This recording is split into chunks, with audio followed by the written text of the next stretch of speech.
We got a big boy over here. We got a player. Let's go. All right, guys, and let's go live.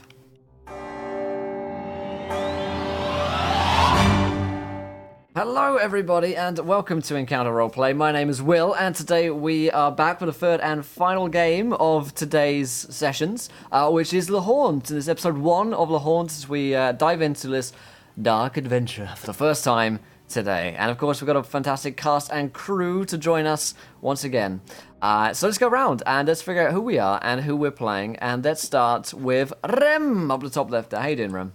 Yeah, doing all right. Glad to try out this one shot. I am playing a human monk named Peasant Joe. He is absolutely normal, and he's from Wisconsin. That's all there's to know. Perfectly just normal. A farmer. It's just a guy. He's actually just a person. No dead parents in the backstory. He's none of that stuff. He's just some guy. Yeah, I did tell these guys that you can play pretty much. You play a hero, you can play an adventurer, or you could just play a person. And Rem's decided to take me up on that offer, so I'm very glad. I always go eccentrics. Yeah. What race and class is Peasant Joe? Oh, he was a human monk. A human monk. Wisconsin. Okay, fantastic. That's his background, Wisconsin. Wisconsin monk, fantastic. We also have Kiana with us today. How's it going, Kiana? Hey, going good. I've been very excited for this game. I'm going to be playing Chell, the half-elf rogue bard, and she is a literal 10-year-old. Actually 10. She is a child. Wow. She's probably going to die. Just regular people. We're just ordinary people. She originally was in the circus, and then she ran away from the circus to find her parents. So, like. Okay. I like it. And last but not least, we have Chelsea with us. How's it going? It's going. I'm really excited to be back. And for this game, I am playing a character I've yet to play in anything. He's called Mostly There Malone, because he has ongoing short-term memory loss. He's kind of an extremely old, crotchety pirate who's been stranded on an island for the last 60 years. Oh wow! So here I have my horror story adventure ready, and then we have these guys coming in. Good. It's good to know that you guys aren't prepared for this. Or maybe strangely, it's a tale of people who are just ordinary guys who are going to make it through and survive. Yeah, because ordinary people always survive in horror stories. That's something that we've learned from. Chelsea, you're dead. Exactly. So, so how to interact with today's show, as per usual. Here is the things. If you haven't followed, follow. Here is a tweet for you guys. 20 retweets will have a viewer decision, and of course, you can donate to affect the game as well. You can give players nat 1s, nat 20s, and wild magic surges, and worse. So today's adventure is known as The Haunt. It's on the DM's Guild for $2.99. I picked this up a little while ago. I've been meaning to play it for a long time, so I finally have found the excuse to go to Ontarthus Manor. So we're going to be picking up the story with you guys in Barovia, having one way or another fallen through the veil, which separates two worlds and into this strange, forsaken land. I'd like, just for some understanding, as how you guys have gotten here. I'd like to learn how it is that you guys kind of fell through, were taken away by the green mists of Barovia, and have ended up here. So, Peasant Joe, you're a normal guy from Wisconsin. Yeah. You're an average human monk from Wisconsin. Mm-hmm. How have you ended up falling through into this world? Well, I guess everyone knows, of course, that if there is a portal to a demon world, it would be in Wisconsin, United States. Peasant Joe was most likely just out farming, like he does, being a peasant, because, of course, in 12 AD, Wisconsin was, of course, peasant country under, the feudal lords of... as history has foretold. Yes, history. It's as foretold. Of the Sioux tribe, of course, right? Their feudal system. So, how am I a monk in Wisconsin directed? How am I not a monk in Wisconsin? How are you not? Have you ever been to Wisconsin? Monks want to go where there's just nice, peaceful, and quiet, and there's nothing in Wisconsin. Exactly. So Peasant Joe, he's just out there shucking corn. Because that's him. He's a corn farmer. Yeah. And one day, I guess he was just shucking too hard, fell asleep, woke up, boom. Corn You were shucking gone. too hard. Shucking too hard. Oh man. Shucks. Corn's all gone, man. Oh shucks, I know, right? It's cornier than a kernel getting lost in the maze and saying, oh shucks. I like it. Okay, so that's how Peasant Joe's gonna fall through. Chell, you say you've gone looking for your parents. Or, Yes, yeah. so I've been looking for my parents. So she probably heard a rumor of a pair of traveling entertainers who might sound like her parents. She's not sure. She doesn't really know much about her parents other than what the circus people told her. So she probably went off and got lost in the woods because she's a 10-year-old. So probably she just wandered until she got into the mist. Nice. Okay, cool. So, what about Monsieur Le Malone, who's been marooned? Yeah, he's been marooned on an island for quite a while, though he's kind of unaware of it. He's been hanging out on this pirate cove, this like pirate hideout for the last 60 years, but because he, doesn't really have a memory, he can't tell how long he's been there. He was bashed in the head during a mutiny on a pirate ship. Nice. And so his favorite hangout is the single tavern on hand. So I'm sure he was drunk out front or sitting in the outhouse and was whisked away in his drunken stupor. Nice. Okay, cool. So you guys each have your own unique little story of how you've ended up here. We're going to start with Peasant Joe. So Joe, it's a beautiful day.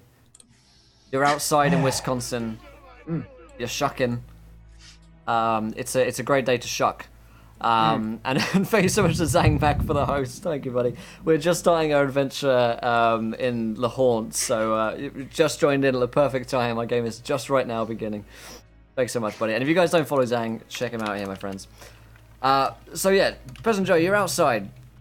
You got your your shuck on. Just a gardening hoe. Exactly. That I shuck with. Do you live with anyone else? No. Okay, so you live on your own on your farm, and maybe you can see the other farmer on the other side, Peasant Bill. And I hate him. Yeah, you fucking hate Peasant Bill. Dick. He is an absolute dick to you. He does corn as well, and his shucking is it's always in competition. So you see Peasant Bill, and he's like, "Howdy there," but he's like overly friendly. Hey, Peasant Bill there, I didn't ask you to come over here to my side of the corn patch. Now, I grew that tall patch over there strictly so I wouldn't have to look at you, but now you done shucked it down.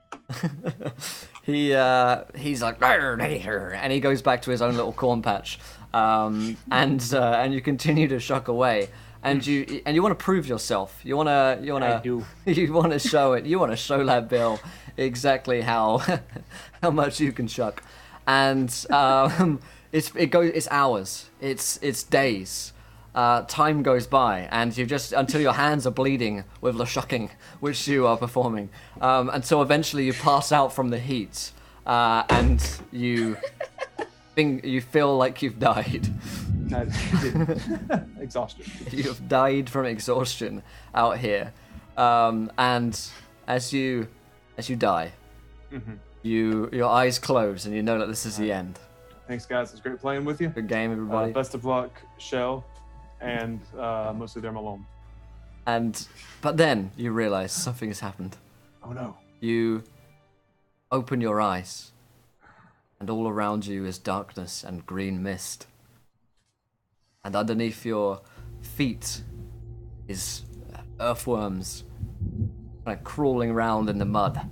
And you look up and you see 2 green moons that are the only illumination around here. Beyond you lies a town. You're up on a hill. Your hands are still bleeding. Some of the corn kernels have come with you. Damn it, I ended up in Canada! Yeah. You eat them very briefly for some nutrition. And you wonder where you are. Surely this must be Canada. Tightly. This trusty hoe has come with you, and you use it to kind of prop yourself up and have a look around. And you see this little 10-year-old girl who's wandering in the mists and looks lost. Chell, do you mind describing what you look like? She's wearing what looks like to be circus clothing, so like very colorful, kind of gesture-esque. And she had like pigtails and a little beaded headband. She's very cute. This just looked like she walked out of the circus, quite literally. Yeah, you see this little circus girl, presumably Canadian, who comes out from the darkness towards you, the only person that you can see in the darkness. Oh, I back up and I'll hold the hoe out in front of me. Now stand back there, you. Don't try none of your funny business now. I don't know. Hey, what's a kid like you doing way out here in Saskatchewan? I think that's where it is. Oh, well, I was looking for my parents. Did you happen to see anybody? It depends. Is your dad Peasant Bill, that little no-good guy who lives next door to me and keeps shucking better corn than me? Does he look like an elf? No, he looks like a son of a gun, really. What's an elf? Okay, Never then heard of it. that's not him. Okay, good. Then no, I have not met your parents because the only person I know of in the world is Peasant Bill. And I hate him. That's weird that you only know one person. It's a lot of open spaces where I'm from. Oh. Well, do you know where we are? I was kind of just walking through a path, and all of a sudden it just turned green, and I don't know what's happening. It's kind of funny. I was just sitting there shucking a bunch of corn, then I just fell asleep and woke up here. Maybe we've just had through some kind of interspace time dimension, ended up in a magical fantasy world, or we could just be in Canada. I don't understand what you're saying. It's okay, kid. Not a lot of people do. There's only one person and he doesn't understand.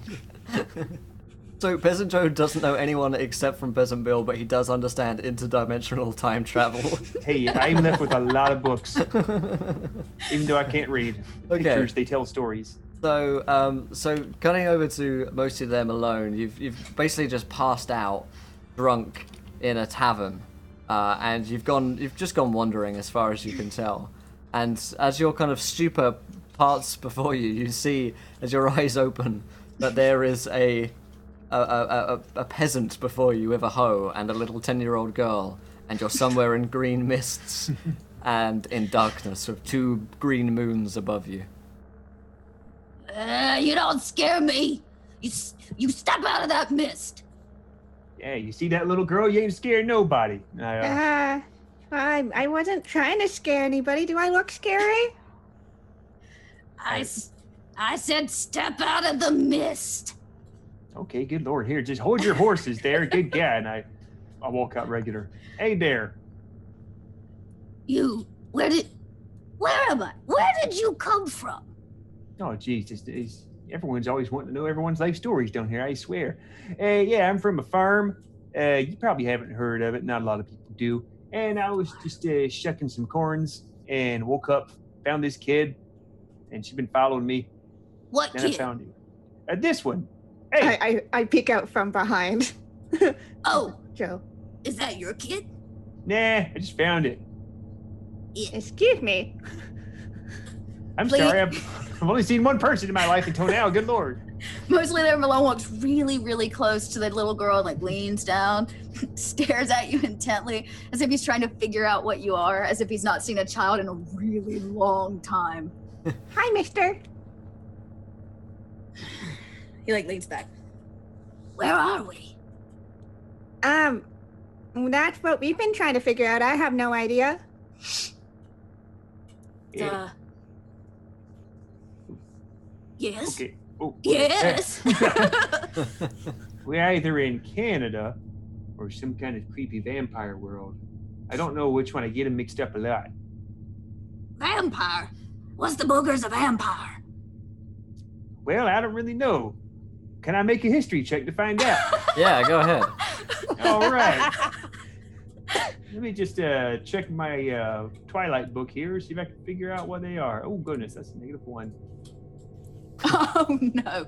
I don't know. It's some kind of old spook from a story of scary things. An old scary story as far as I you know. don't scare.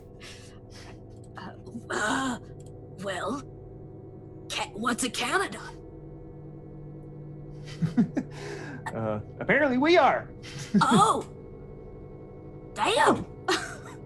Oh, what's a Canada? I said, What's a Canada? I thought it said, where's Canada? No, what's a Canada? Canada's the place where you're threatened to be sent for misbehaving.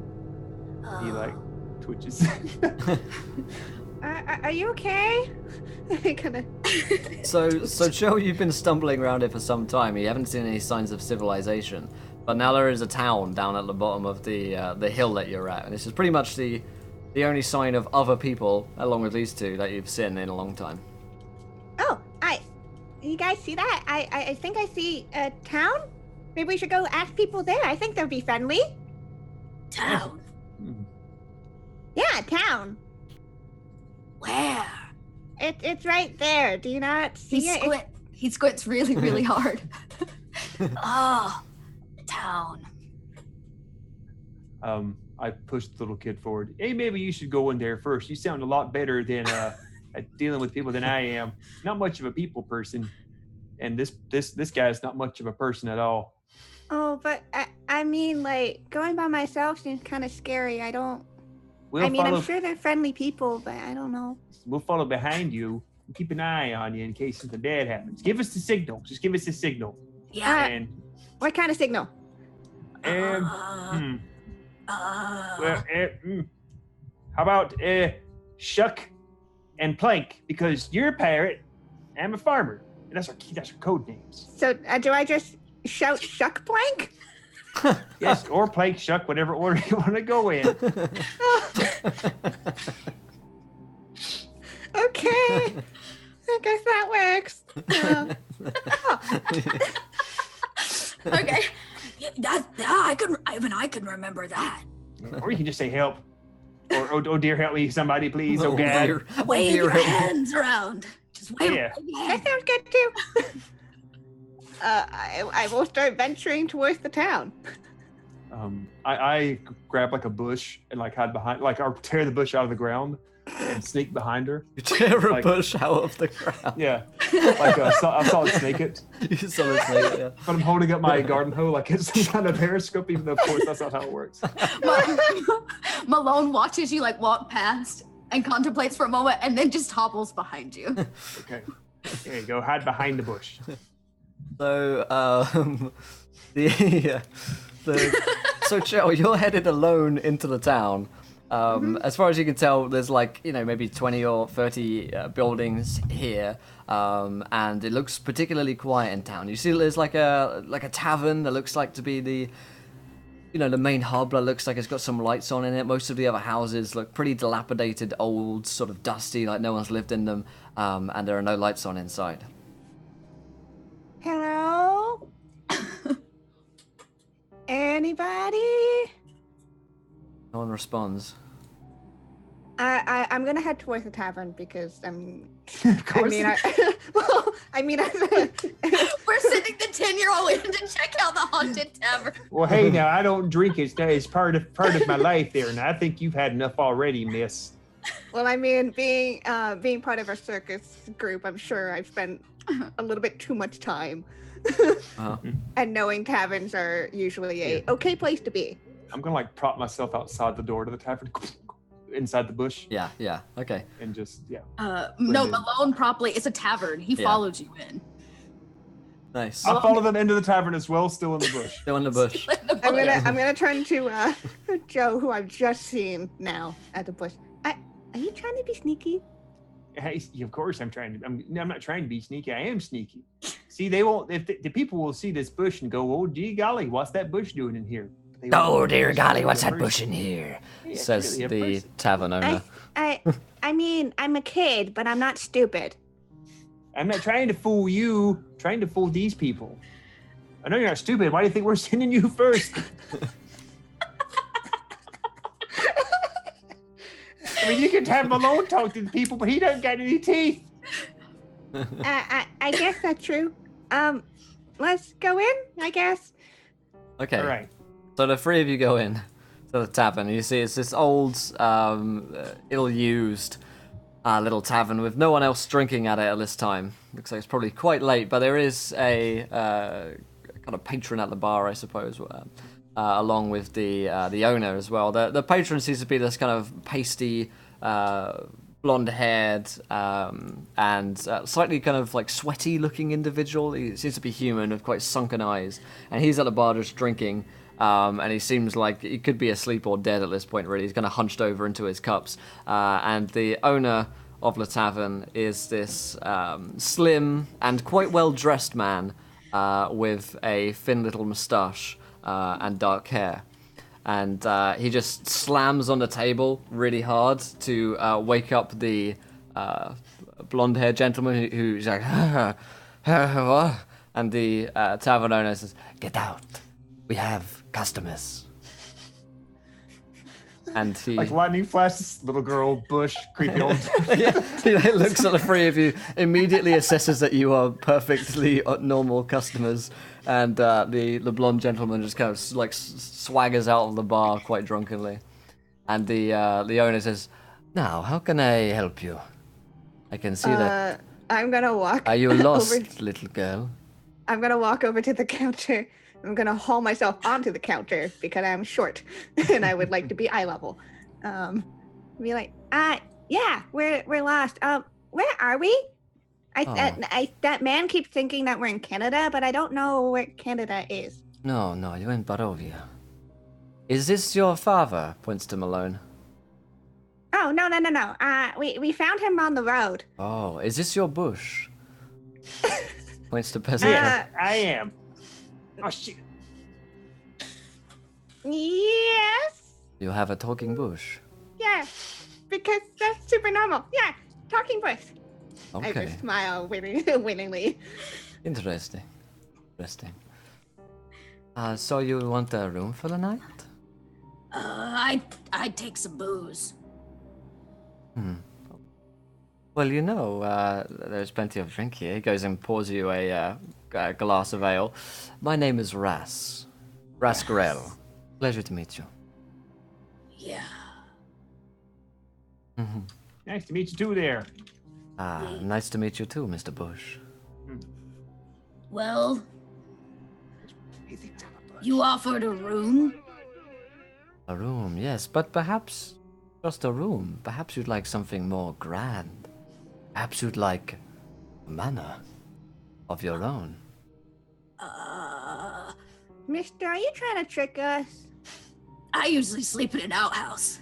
Do I look like the kind of person that could trick someone? I mean, I didn't even realize that he was not a bush.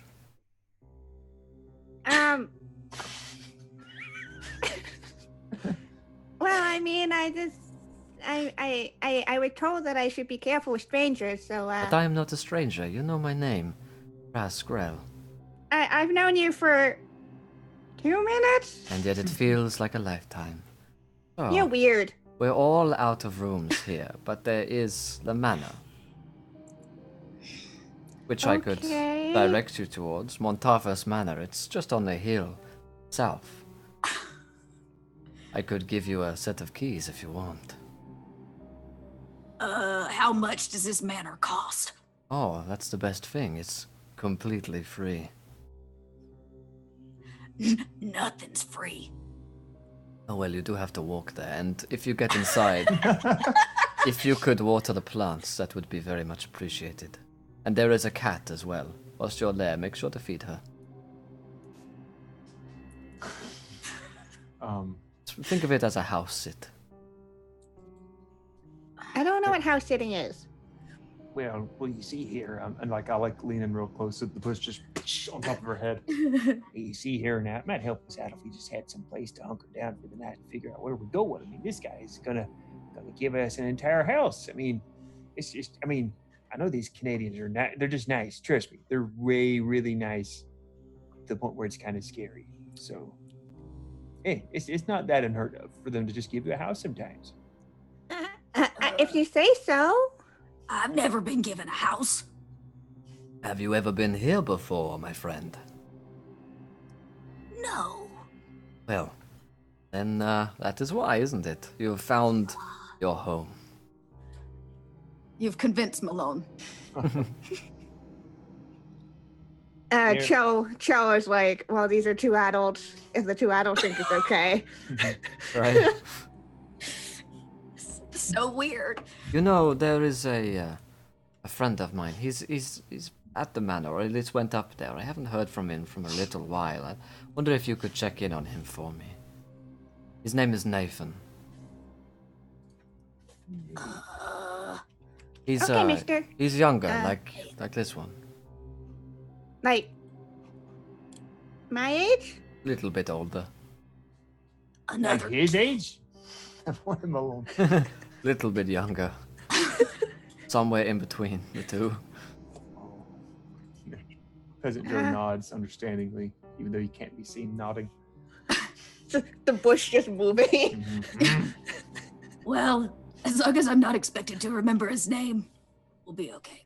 Of course not. I do not expect anything of you, other than to have a good rest at the manor. Okay, then. Well, can we get that key? Of course. And he goes into a drawer, brings out a little lockbox, unlocks it.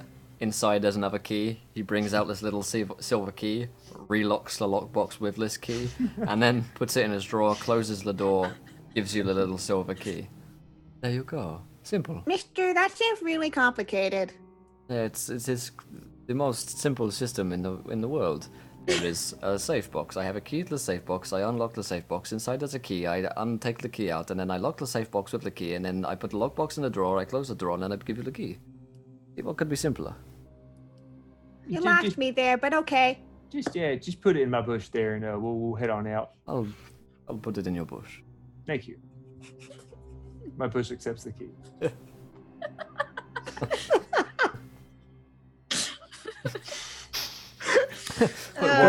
And we got 2 hours and about 23 minutes to go, guys.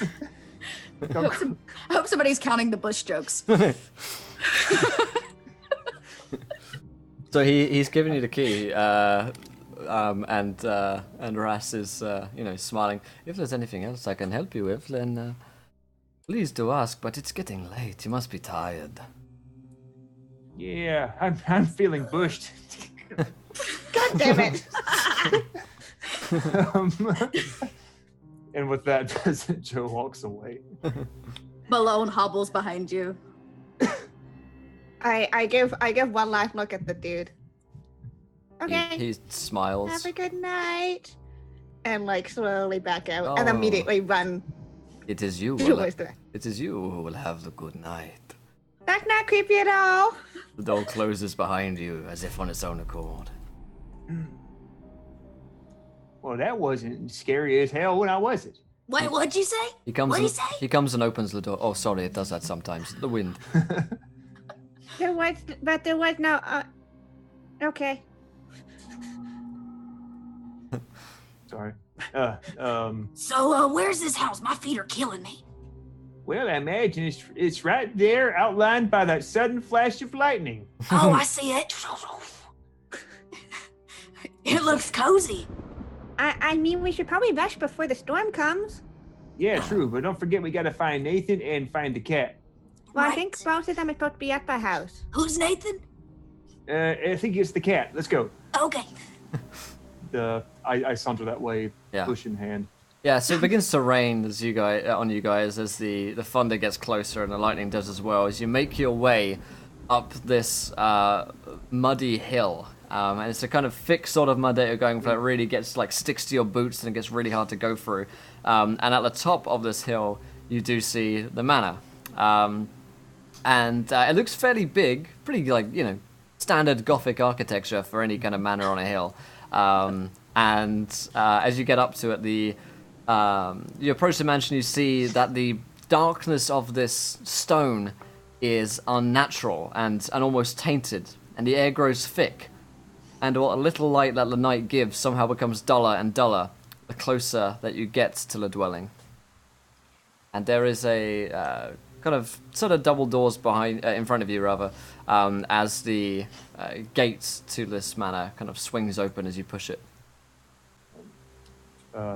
Joe's going to just book it towards the house because of the rain. Doesn't like the rain. All while like assuming that the people in this house must have a really cheap mortgage because of how absolutely terrifying it looks. Yeah, absolutely. Malone hobbles as fast as one can hobble. Behind you. So, good. Yeah, Chell is already probably keeping up with Joe. Damn you whippersnappers! You got 40 movement speed. Behind you. So, do you want to can I open these doors, Peasant Joe? Yeah. I'll toss the bush off like, dang, whew, nothing's worse than a wet bush. And I push open the door to the manor just to look inside.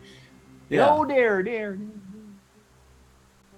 So you push it open, and you stand in near darkness. Before you are a set of steps that lead to high archways that govern the entryway into the mansion proper. A large set of dark oak double doors sit patiently closed, awaiting your advance. You notice small, crystal blue eyes peering at you from behind a dark window beside the doorway. Hello there! I shout at the eyes. They shout at the eyes.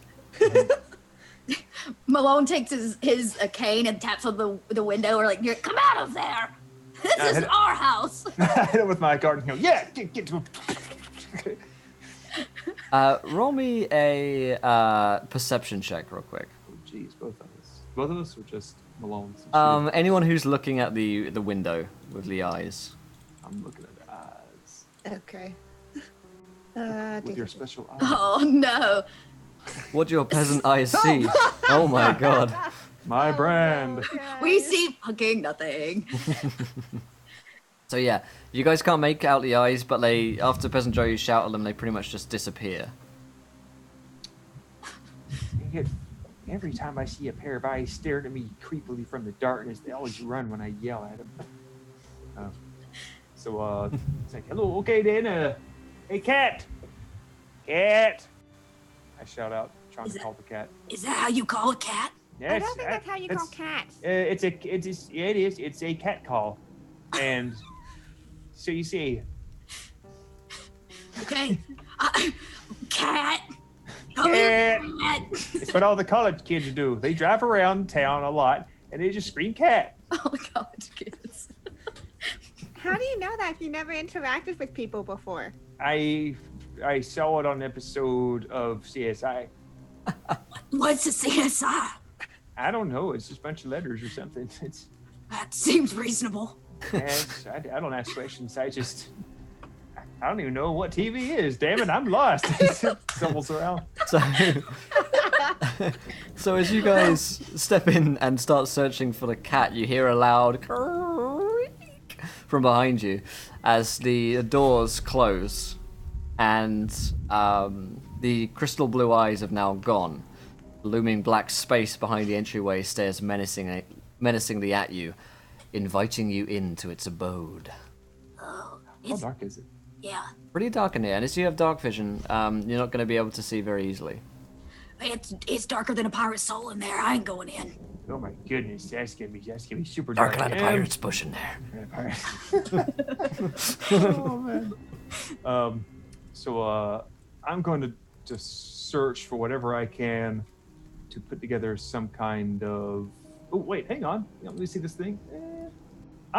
Since I am a shadow monk, am going to cast dark vision. Because of course, Wisconsin produces a lot of shadow monks. Yes, that's right. You know, there's sometimes that a corn gets real tall, and then the sun could be just bright as a cat's smile out there. But corn just blocks all that path. So you gotta learn how to see. You gotta learn how to see in the husks, because Mama didn't train this boy how to shuck in the darkness. Mama didn't raise no bitch. That's right. She raised a Joe. So you can see in the dark, can you? And I Yeah. have dark vision too, Nice. because I'm a half elf. Okay, so I can't see shit. Yeah, you can't see nothing regularly, so you're fine. This one, Blind he's so honest. Want me to hold on to your hand so you don't trip? Yeah, that would be nice. Okay, cool. Yeah, so I'm gonna hold on to Malone's hand. walking grandma across the street. Does he have like a hook hand on the other side to hold on to? I mean, there's a crumpled, nasty hand, and then there's one. Like the guy from Scary Movie 2? I mean, Malone's seen some shit, you know? Yeah, apparently. That's why he's blind. He's You can have, would you like the creepy hand? I'll hold it with my hoe. Nice. Okay. So you got this kind of double doors open before, closed before you, but they're pretty much the only way that you can see, and that's where the kind of eyes came from as well.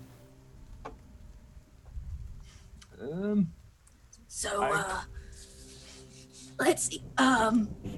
Anybody got some light? Light, just regular old normal ass light. Regular normal ass light. Since I have 2 more key points left, I'll reach over and Malone and give Malone some dark vision. Okay. Oh, okay. What do we see? Nothing still? So you see the doors. Damn, Malone's tired of fucking standing around. He takes his cane and pushes those doors right on open. You realize the reason you haven't been able to see anything is because you've been too. God damn, I thought it was so dark. Goddamn doors. Gets me every time. So.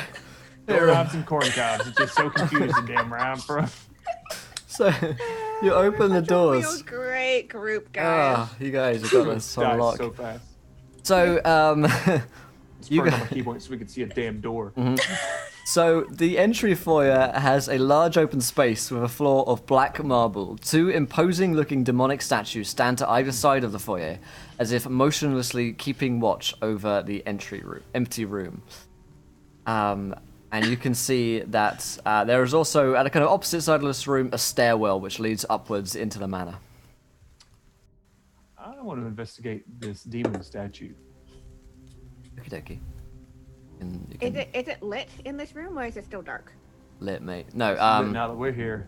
It's it's not. No, it is. Looks as though it's been abandoned. Oh, okay.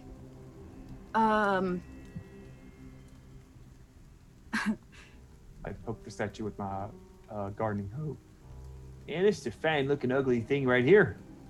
So, as you poke it in the eye and have a look at this statue, you see it just turn and look at you. The kind of stone statue's head moving as if on its own accord, becoming a lot more kind of fluid than you'd think any kind of rock could really move. And you can see that the demonic statue, which has some pretty nice stone claws, both of them leap into action as you guys enter into a room and start poking at them. So yes, it is time for us to roll some initiative. Oh dang, guys. Damn it. It's one of those kind of demons. Oh, man. One of those kind of statues. Hold Hold up. Oh, Malone's like, did I see something move?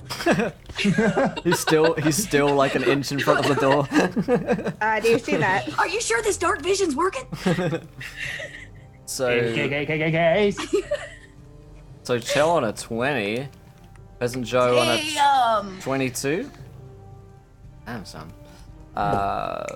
We got Malone on a 10, and the Gargoyles go last on an 8. I mean, they're still pretty slow because they are made of stone. So, Yeah. Joe, you guys at this point are like 10 feet away from them. Oh yeah. Okay. Joe gonna bring the hoe and. Oops, sorry. Not gonna do that. Not yet. Sorry, I clicked things. just destroys the door. Like, I imagine he doesn't like move his hands or anything. He just stands there, glows a little bit, and you see a laser shoot out of his body somewhere. Sorry. It happens sometimes. He coughed. He's an old man. He can't help it. Joe's gonna take his quarterstaff and do like this, like real Power Ranger sort of here, Gargoyle, Dan. Smack it against 423. Nice, the 23 is definitely a hit. 4 bludgeoning damage. All right, we're gonna name the first Gargoyle Stoner, and the other one can be Rocky. Nice. He's into montages. and then he's with the momentum. Peasant Joe is going to swing around with a shoe-clad foot and try to peg the gargoyle in the face with an unarmed strike. That's the sound he makes. Nice. So, 13 there. 13 is not going to be a hit, unfortunately. You just strike against solid stone. Ow, my foot! And the gargoyle does a little... That was my kicking foot. Yeah, really stubbed your toe there. Yeah. Painful stuff. Okay, Shell.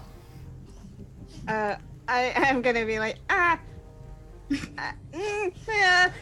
gonna cast vicious mockery. Okay, what do you... Be like, What's your you're a answer? lot nicer when you're normal statues, you big meanie. Leave him alone. That's right, hurt its feelings. So the statue has to roll a wisdom? Yeah, and that's a DC 12. Easy 12, right? It's got just a flat roll and rolled a 19. Does it Yeah. take damage, or is that just not? It doesn't do anything, I don't Okay. think. Yeah, throw harder shade. It's hard being mean. You're a shadow monk, you should know about that, yeah. Alright, Yeah. Malone, it's your turn. Malone gets up and goes, God, all I want to do is rest my feet. And he slings magic missile at them. Did it roll it? Damn, I was hoping it would roll it. Oh, you just it did just one. You got one of them. Oh, I got you- one of them. I did. So you can roll 2 more times and that will do it. I'll fix it. Fix it. Fix me. Fix it. I Fix thought it. I did it right. That's okay. I can always just roll the actual. It's good, you've done With 2 the of them. dice. So you got 7 so far and you got 1 more. Oh goodness. Oh god, things are happening. So yeah, you can roll a 1d4 plus 1. That's what I'm gonna do. I didn't add the 1, but that's okay. It's a 1 plus a 1, so it's a 2. Fantastic. By the power of maps. So yeah, you send out this bolt towards the creature, and it seems to kind of blast it back. It does not like that at all, and shards of stone are splintered off from the creature and spread I still around. the got room. it. So that is going to be their turn, unless you got anything else, Malone. No, that's it. That's all he's got. Okay. So the creatures are going to both bite and then claw you guys. So Peasant Joe, the bite is a 13 to hit, That's gonna miss me. and then the claws, Yeah. well, the claws are an 8. So they both got to try to swipe at you, but you just matrix out of the way. And then they go after you, Chell. Second one for a 20 versus your armor class, That hits. and then a 20 as well for the claws. God damn it, that also hits. Why? Yeah, ouch. So the bite, 26. There we go. Does 3 damage, and the claws do 3 damage as well. Minimum damage on both rolls, so you win some, you lose some. Ow. So it swipes at you, taking off 6 hit points. It hurts. You're bleeding. You're the first to be hit, and you're the child. So top of round 2, Peasant Joe. What do you want to do? I'm which one hit? Nah, no, I don't know if Peasant Joe would defend the kid. If the kid can defend herself, she's tough. But I had to defend myself when I was growing up. Peasant Joe's gonna start wailing on the same gargoyle as before. He's just gonna 14? 14 is not enough. Nope. Okay, unarmed strike. It's back with my other foot. 9. Oh, damn it. Damn. That is no. Not quite it. Start slapping it. Just slapping stone over and over. Yeah. Not getting too far there. All right. So that's Peasant Joe's turn. Chell. Oh boy. I'm going to.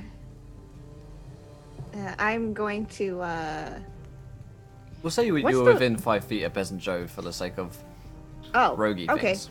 That's good. Okay, yeah. I am going to take out my dagger. Be like, I really didn't want to do this, but you hurt. And I'm going to attack it. Nope. Mm-mm-mm. God damn it. Not on a 10. Nope. Not quite enough, Damn. man. You guys. Damn rock bats. Anything else, You go Joe? up to it, try to stab at his leg, and nothing happens. Mm-mm. It's kind of tings against the stone. and kind of blunts your weapon. Malone. All right. Malone goes, "Did you like that? Have some of this." And he tosses an Eldritch Blast at maybe the other one. Nice. Okay, yeah. You can go after Rocky. All right, cool. We're gonna roll it. Oh no. Yeah. Nope. Nope. Miss. His vision got a little blurred there, and he cast it out the wall. Yeah, you destroy a section of the wall, and some of the wall just falls down. It really can't take any kind of abuse. Why do we suck so much? Suck! I thought I hit it. That was my target. I was trying to hit the wall. It was a mimic. The wall was a mimic. So that takes it to the Gargoyle's turn. Peasant Joe. How is a 20 versus your arm class? Yeah, it's gonna hit me right up there, upside my right there. And then a second 20 as well. Holy mackerel. Yeah, What is happening? My rolls are on point. Hey. So 7 damage is what you take. Oh my goodness. 7 damage. I'll take that damage. Right, so. Yeah, Alright. Get it back. Gonna send attacks into Chell on a 22 and an 11. The 11 does not hit. Alright, 6 damage. Ow. It just kind of into you and smacks you with the back of his hand, which is, of course, made of solid stone, and so really hurts. Joe, it's your turn. Joe has in his knapsack a winter blanket. Let's play. What has Joe He got wants in to his try knapsack? and hop on the back of this gargoyle and like throw the blanket over its face so it can't see. He's like, go to sleep, go to sleep. Hush now. Let's roll opposed athletics. Hey there, I beat a rock. Do it. Hey there, look at that green 21. Oh baby. So he's got +2, which is a 15. So yeah, you've grappled him, and you're beginning to suffocate, as far as you can tell. The gargoyle. As his face, as long as his face is covered. His face is You covered. can't Yeah. see. Good. Yeah. It's kind of swiping about. It's gonna have Let's disadvantage. see you hit. Bet you don't got blanket vision like I got dark vision, big dumb pile of rocks. So you've got the stoner one there, and Rocky's still going. So that is Joe's turn. Chell. I'm going to disengage, because Nice. nope. I'm going to move as far away as I can from the one that's been attacking me. Okay. And then I am going to cast Firebolt because they're big meanies. God damn it! Oh. Nope. I'm hurting too bad. I can't dear. concentrate. I'm 10. I'm 10. Yeah. That's fair. That's valid. Malone. Malone decides to go for another Eldritch Blast. It is a cantrip for him, so Yeah. fuck it. He's like, Okay. hit, have another, and like tosses one. Yeah, here we go. Oh, and it's a miss again. Oh my god, guys. Poor Malone, she's like, This house is gonna be broken as hell. This house is at this point structurally damaged. It's not sound. It's definitely not safe. It's a you need a hard hat to walk into this place. I hope we don't have to pay for the damages. He gave it to us. oh yeah, we said no pay. It's out, Right. just like an outside shot of the house. It's just it being blown apart, like sagging and falling in on itself as Eldritch Blast coming out of it. Nice. First tenants. Gargoyle's turn. So both of these are gonna. Well, one is gonna gang up on Peasant Joe. The other's gonna move in towards Malone. So Peasant Joe, a 10 and a 6. Eh, All right. can't hit me. You do get an attack of opportunity as it moves as Rocky moves past you. All right, Rocky. Bam, bam, bam, bam, bam, bam, bam, In fact, you should have disadvantage. 10. No, Damn it. not enough. So he's gonna move past you to attack Malone on a 6 and an 11. Fail and fail. All right, so that's the luck evening out a little bit there. All right, round 4, Joe. You've got one which Okay. you've got your pillow over, and the other one is moving on to fighting Malone. I want to try and grab the blanket or sleeping bag thing by like edge, like the lip, and like pull it down all the way over it. So it's like trapped in a sack. Hashtag trapped in the sack. Yes, dear. I've ditched my bush for a sack, and I'm gonna whip these rocks all over the place. Okay. Do another grapple check. Oh, 21 from this guy. Oh shit! Whoa! No, damn. Let me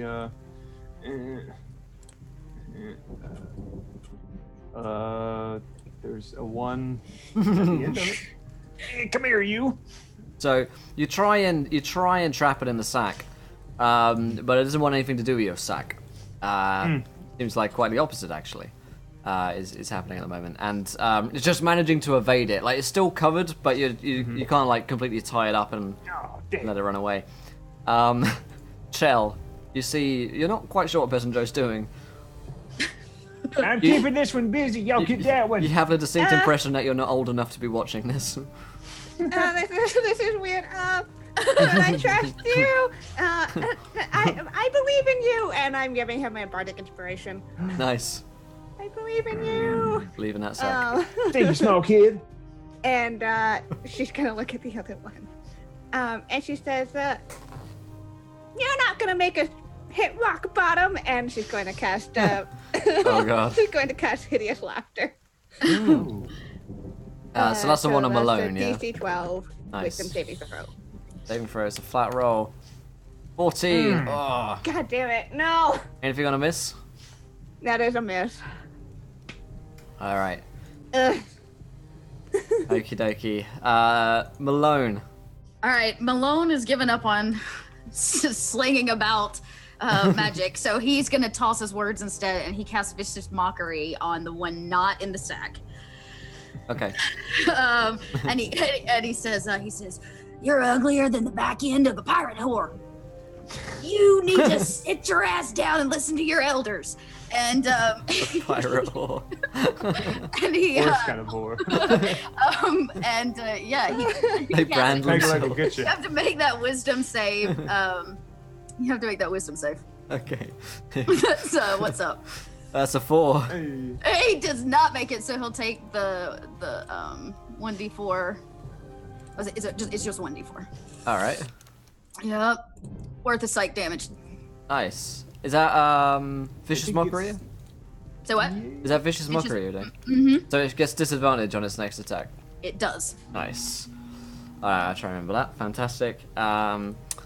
It's Malone's turn, so... Alright, Gargoyle's turn. This one's going to try and swipe at you, but it's got disadvantage on these attacks. So, a 11.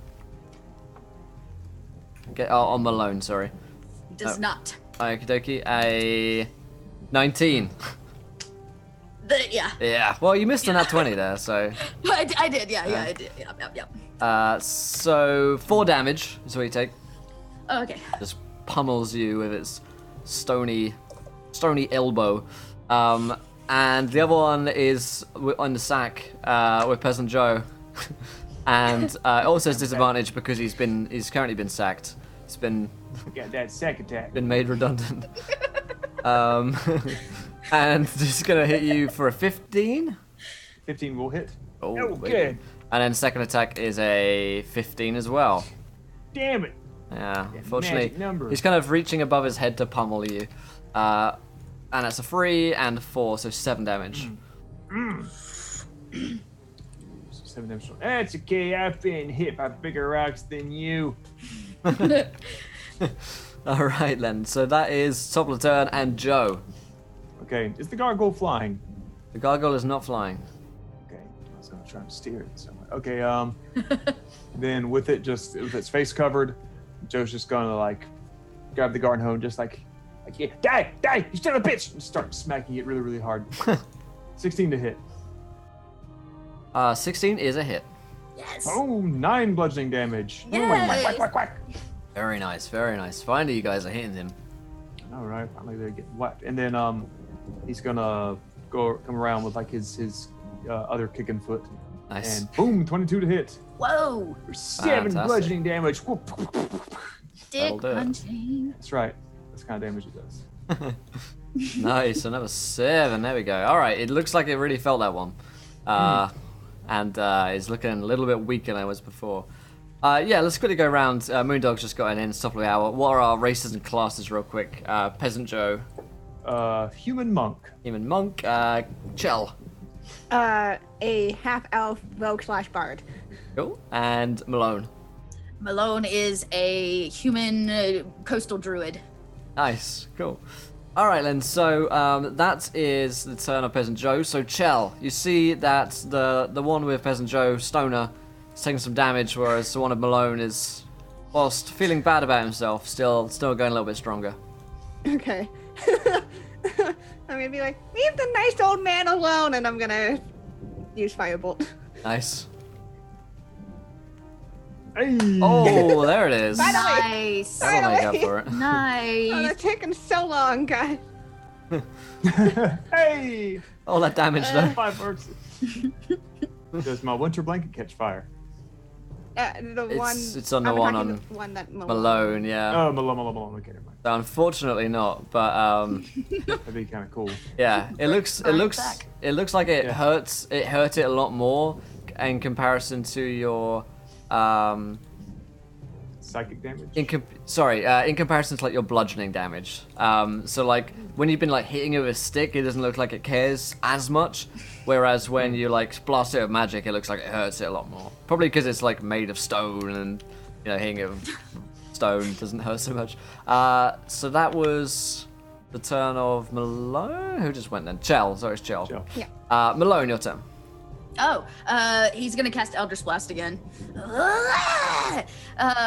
And he's gonna do it. Let's see if it does it. It does not do Nope. it. That's okay. It does not do it. Let's see. What did I say that is?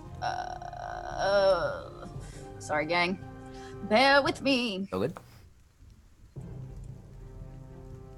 Oh, it's a D10 force damage. But I gotta roll it first. Right. 2 hit. Make it happen. Yes! Did it happen? Oh, yeah, an 18's a hit. It happened. It happened. And Oh, Max. damn.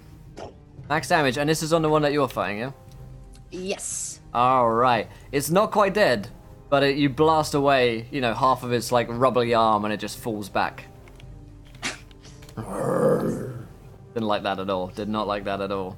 So it's not standing anymore. It's actually like tipped over. It's kind of just taken a step backwards, Oh, really. okay. Like it was kind of. Ooh. Alrighty, so that is your turn there. There we go, and that is going to be the Gargoyle's turn. Fantastic. So let's see what these guys can do. The one on Peasant Joe still been blanketed and sacked on a 6 versus your armor class, Joe. Nope. All right, and second attack is a nat 1. So on a nat 1, what were you trying to do with a sack before? You can do that. Like pull all the way around him so he's like stuck inside of it, like a drawstring bag kind of. Nice. that Fantastic. Yeah, it does. Yeah. And you just got it tied around its head now. That's right. It hates it. It hates you. I hate him too. The other one is going to be fighting Malone. It's no longer a disadvantage, unfortunately. An 18 and a 16. Yep. Yeah. Yep. 8 damage. Ah, my kidneys. What's left of my already weak kidneys? My peg kidney. Peg arm, peg hand, peg leg, peg kidney. Damn. Kidney splinters. Nice. So that is that, and that takes it to Peasant Joe's turn. Until round 6. What you got, Peasant Joe? Okay, Peasant Joe. You know how in the second Avengers movie, Tony Stark, he's holding like the elevator and then the cable, and he just brings it on top of the Hulk. Only too well, yes. He's going to do that, but using this gargoyle to beat the other gargoyle. Peasant Joe has got like such extreme strength. You can roll me a strength check to do that. That's shucking strength. He's Shucking built up that strength. shucking You strength. know how much shucking I've had to do to get this strong. Is he still bleeding? I bench press corn cobs every day. 4. What you do, so like you close your eyes and lift, and you're like, oh, I'm doing it, and then you look and you got like a pebble in your hand, and you've been doing that. Thanks so much, Tristan, for the subscription. Thank you, my friend. Appreciate it. So you've been like, right. Corn's not that heavy, and you just throw the fucking pebble at the at the creature, and it just looks at you and blinks. So that. yeah, you better remember that, boy. Chell, it's your turn. Okay. Oh, because it worked last time. Right. Firebolt again at the one attacking Malone. Nice. Yeah. Okay. Hit. 2 points of fire damage. 2 points of fire damage on the one fighting Malone is not enough to take it down. Burn that rock. God. Yeah, sorry. All right. Anything else, Jill? I'm gonna stay where I am. Fantastic. I've Malone. been hurt a lot. Yeah. Malone looks the remaining stone dead in the eyes with his lazy eye and goes, I told your ass to sit down. And he cast Eldritch Blast one more time on him. Yes. Nice. What's that roll? Natural 20. Oh shit. Okay. Sorry, I was off the tab. So that's 2. Why? Oh, I'm sorry. Yeah. No, why did No, I roll that's that? the 1d20. Wait, So you don't- 20. Rolled a 10. 10. There you go. So another 7 points of damage. How do you want to blast this thing apart? He says, just with one finger, I told your ass to sit down! And it like pews out of his singular finger and just punches him right in the chest. Nice. It's the sound of the droid blasters from from Star Wars. Pew pew goes off, and it just rumbles backwards and falls into rubble around your feet. All right, that's a lot of finger wagging, and sometimes something shoots out. yeah, exactly. The last one is going to try and fight against Peasant Joe, who's thoroughly sacked him on a 12 versus your armor class. No dare. And the second one is a 17 versus your armor class. Yeah, that'll do it. All right, you take 4 damage. Just managed to claw at you, Ow. trying to bite his way free, but to no avail. That is your turn, Joe. Okay. Joe has gotten very upset. Understandably. He's gonna just let the sack of Gargoyle sit there and just start going ham on it with all those weapons. So just, you son of a bitch, 7. Damn it. 7 is not a hit. Unarmed strike. 13. Son of a bitch. Nope, not gonna do it, I'm afraid. Yeah, do you still have inspiration? You do have bardic inspiration, and a 13 is pretty yeah. close. How much? Shell What, believes in you. how much extra does it do? Oh, how much? What does it add? 1d6 or d4? 1d6. I want to add that to my unarmed strike. So 17. 17 is a hit. 7 bludgeoning damage. Nice. How do you want to kill this thing, Peasant Joe? He like brings his fist back and like grabs like the fabric of the winter blanket and drags the gargoyle towards him and says, I've had harder things in my sack than you. Bam! And just smashes the whole thing into sand. Wow, beautiful. Truly beautiful. And as you bring it down, it falls back with a tumble of rubble, and you guys find yourselves alone once again in Lee Mansion. I empty my sack. I thought you already had. Well then, that was, it seems there are other tenants here, some squatters. Dealt with them? I think we should stop poking things. Maybe. Maybe you're right. Maybe Yeah. you're not right. Malone looks and goes, where are we? What are we doing? We're in a house that was given to us, I think. Something like that. Right. We're having a rest. There's a dog? No. No, there's a cat and there's somebody named Nathan who's older than me but younger than you. Oh, okay. My That's feet pretty hurt. big range. I'd like to find the bedroom. That makes sense. Are there any doors downstairs or is everything upstairs? It looks like this is a sort of like waiting room that you're in, and that the stairwell leading upwards is probably to like private accommodation. Not everything's gotta be upstairs. And he starts like hobbling like up the stairs. Need help there? Are you good? Are you gonna carry me? I mean, I could try, but like. And he looks at you and goes, just make sure I don't fall. Okay. I approve. So yeah, you guys head up the stairs, allowing you to get up there with the help of the younger Chell, and you see that there's a cushioned sitting couch in the southwestern corner of the room with an old, worn child doll lying on it, which looks like it's been there for a long time.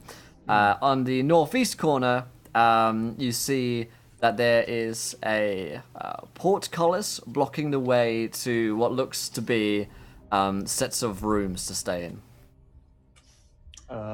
Joe, in his weariness, is just going to go over to the sitting couch.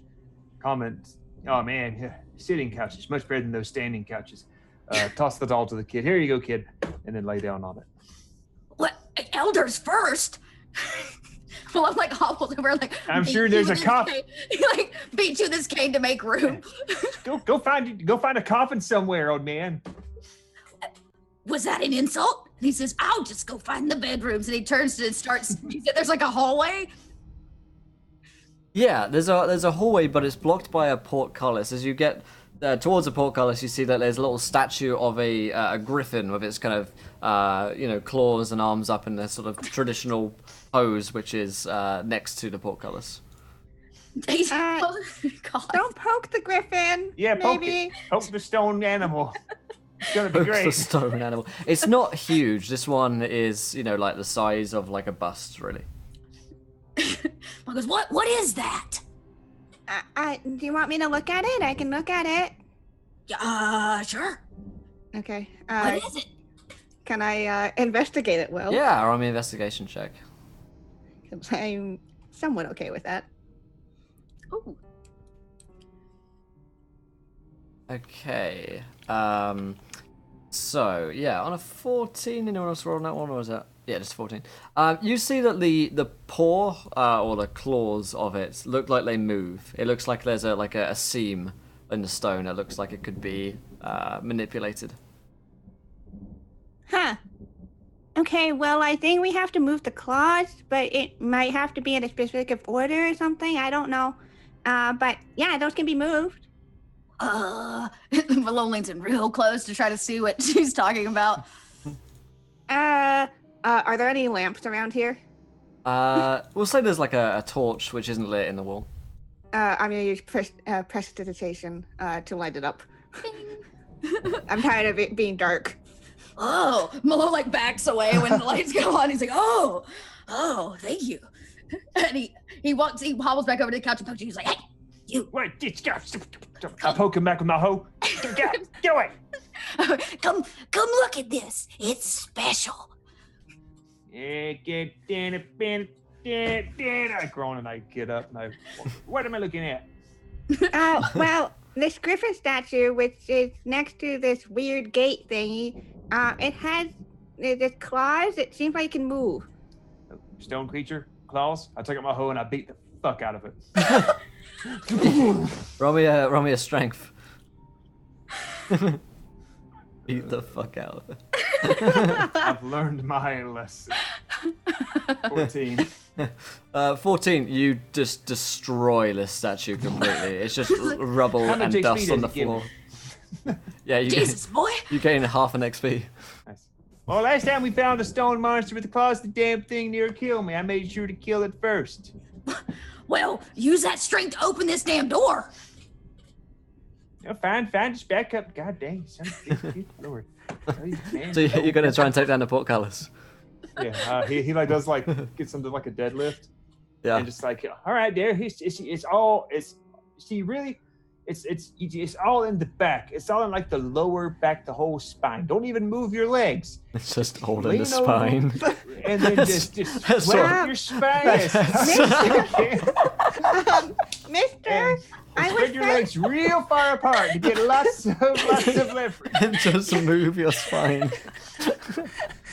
Mister, I was friends with the strong man. I don't think that's what you're supposed to do. Your form is looking good. Keep going. That's right, it is. It's I don't think all in the that's Hey, if spine. Malone can see good form, then it's gotta be good form. He's blind as He's a like, bat. oh, just over. It's just like athletes and builders always say, it's all in the spine. It's all in like the third and fourth discs. Oh, That's what you gotta flex, just like Put that. as much pressure and stress on your spine. On your spine. Put all of it on the lower back. This is And a Counterville Play takes no responsibility for any. this is a revolutionary technique, so I'd like you to roll with advantage on your strength check. It's like a big ear of corn. You just pick them all the same, and Malone's going, go, go, go. I He's live. like cheering you on. I live for colors. It's your boy Peasant Joe back with another life hack. Lift of your spine, man. Oh god. Is your intelligent 9 like mine? Well, it's okay, because we teach you all the safety nets. Throw me a strength check at advantage, Peasant Joe. Believe. That's a Nat nat 20.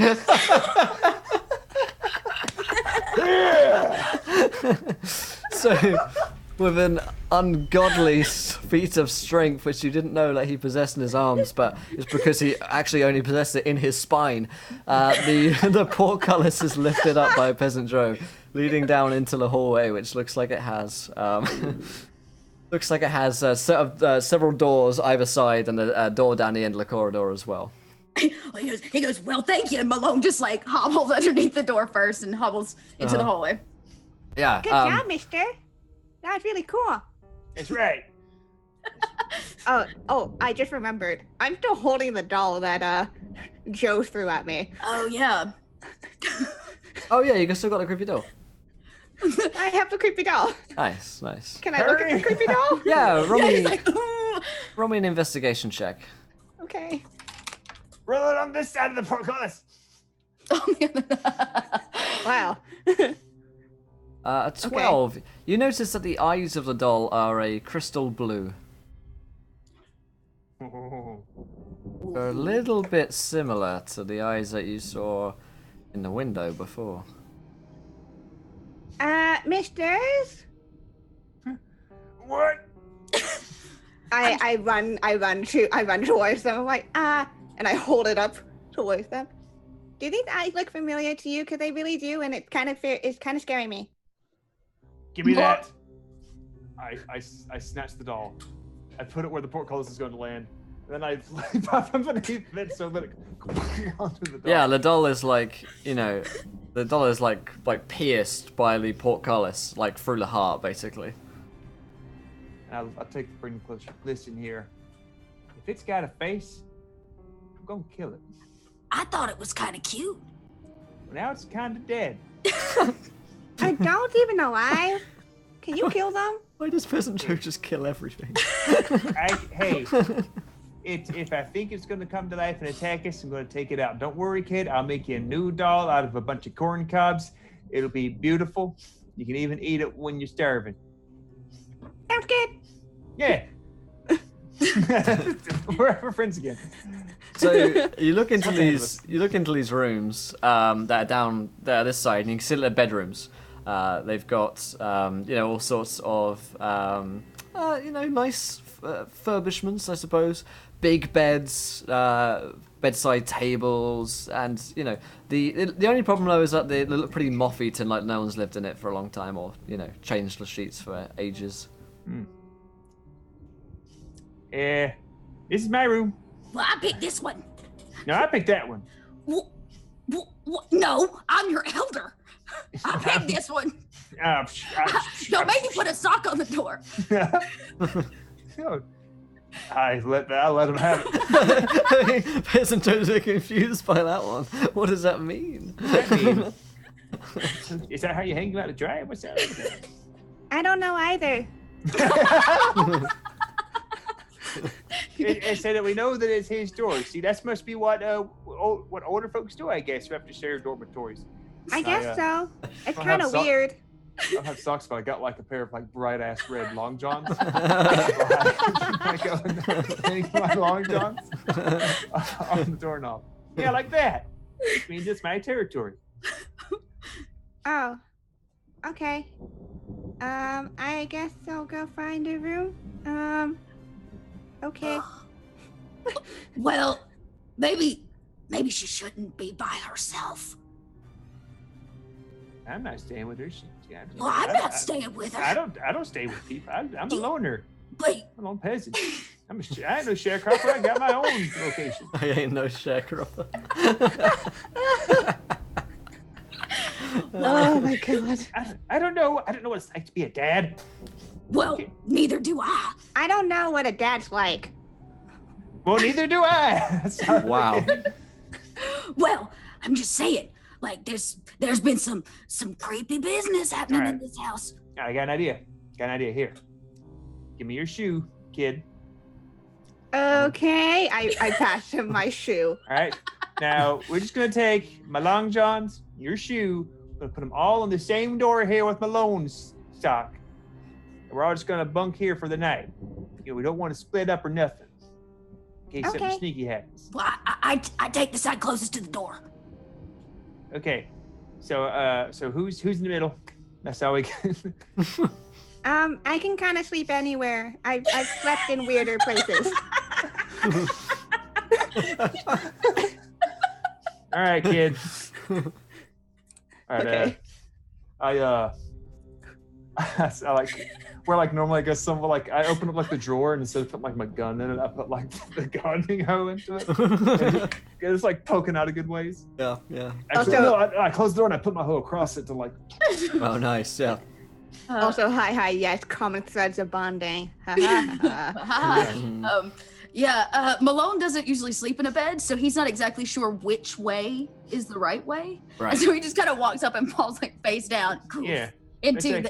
the bed. It works for you. You lay down on a hot dog style. You know, you got to go with the length. You know. What? just- Yeah, What's a mister. hot dog? I'm just gonna grab Malone's legs and just start pivot him in the right direction. And he like grunts as you like rotate him in the bed. I take my winter blanket, What's throw it happening? over me, and it's covered in like grit and rocks. Uh-huh. It's just Nice. this is so it's all this gravel. I hung it out on my end. You sure you don't want to shake that out more? Yeah, it reminds me of home. Do Would you you sleep on whippersnapper rock? stop talking? I'm trying to sleep. Okay, sorry. Hop on in here, there, kid. We'll keep you Alright. safe. I'm just gonna like slot myself in between them. So you guys hot dog. I think that's. We're triple hot dog. I think the term is hot dogging. As And Joe still has his sack, so you still That's got right, a sack. guys. Hot dog sack. So you guys hot dog for the night. I'm the relish. And wow, and get to sleep. You guys are not like taking any watches or anything like that, as far as I understand. No, never. Of No. course, that would, no, we are flat asses. that We would already be killed the foolish. bad guys. And there's a portcullis blocking the way. Normal people sleep. So And we're pretty normal. Regular people will. We gotta sleep, you know. just normal I guys. go do my taxes in the Totally morning. normal people. You guys wake up the next morning. Taxes all day. You guys wake up next morning, and Malone's in the middle. Joe is wearing Malone's clothes. Malone is wearing Chell's clothes, and Chell is wearing Joe's clothes. Oh, God. Oh man. You have no idea how, but it's happened. That's often one of the side effects of hot dogging, is that the clothes get mixed up. But yeah, you guys wake up, and you know it's not like bright and sunny outside, but it's lighter than it was before. These clothes are too big for me. Who? Did you check? You changed my clothes. I haven't. I changed didn't do it. I was asleep. Years. Oh, gross. Can I get my clothes back? He starts poking Joe next to him. He's like, you changed my clothes. He's not afraid. Oh my God, I was like,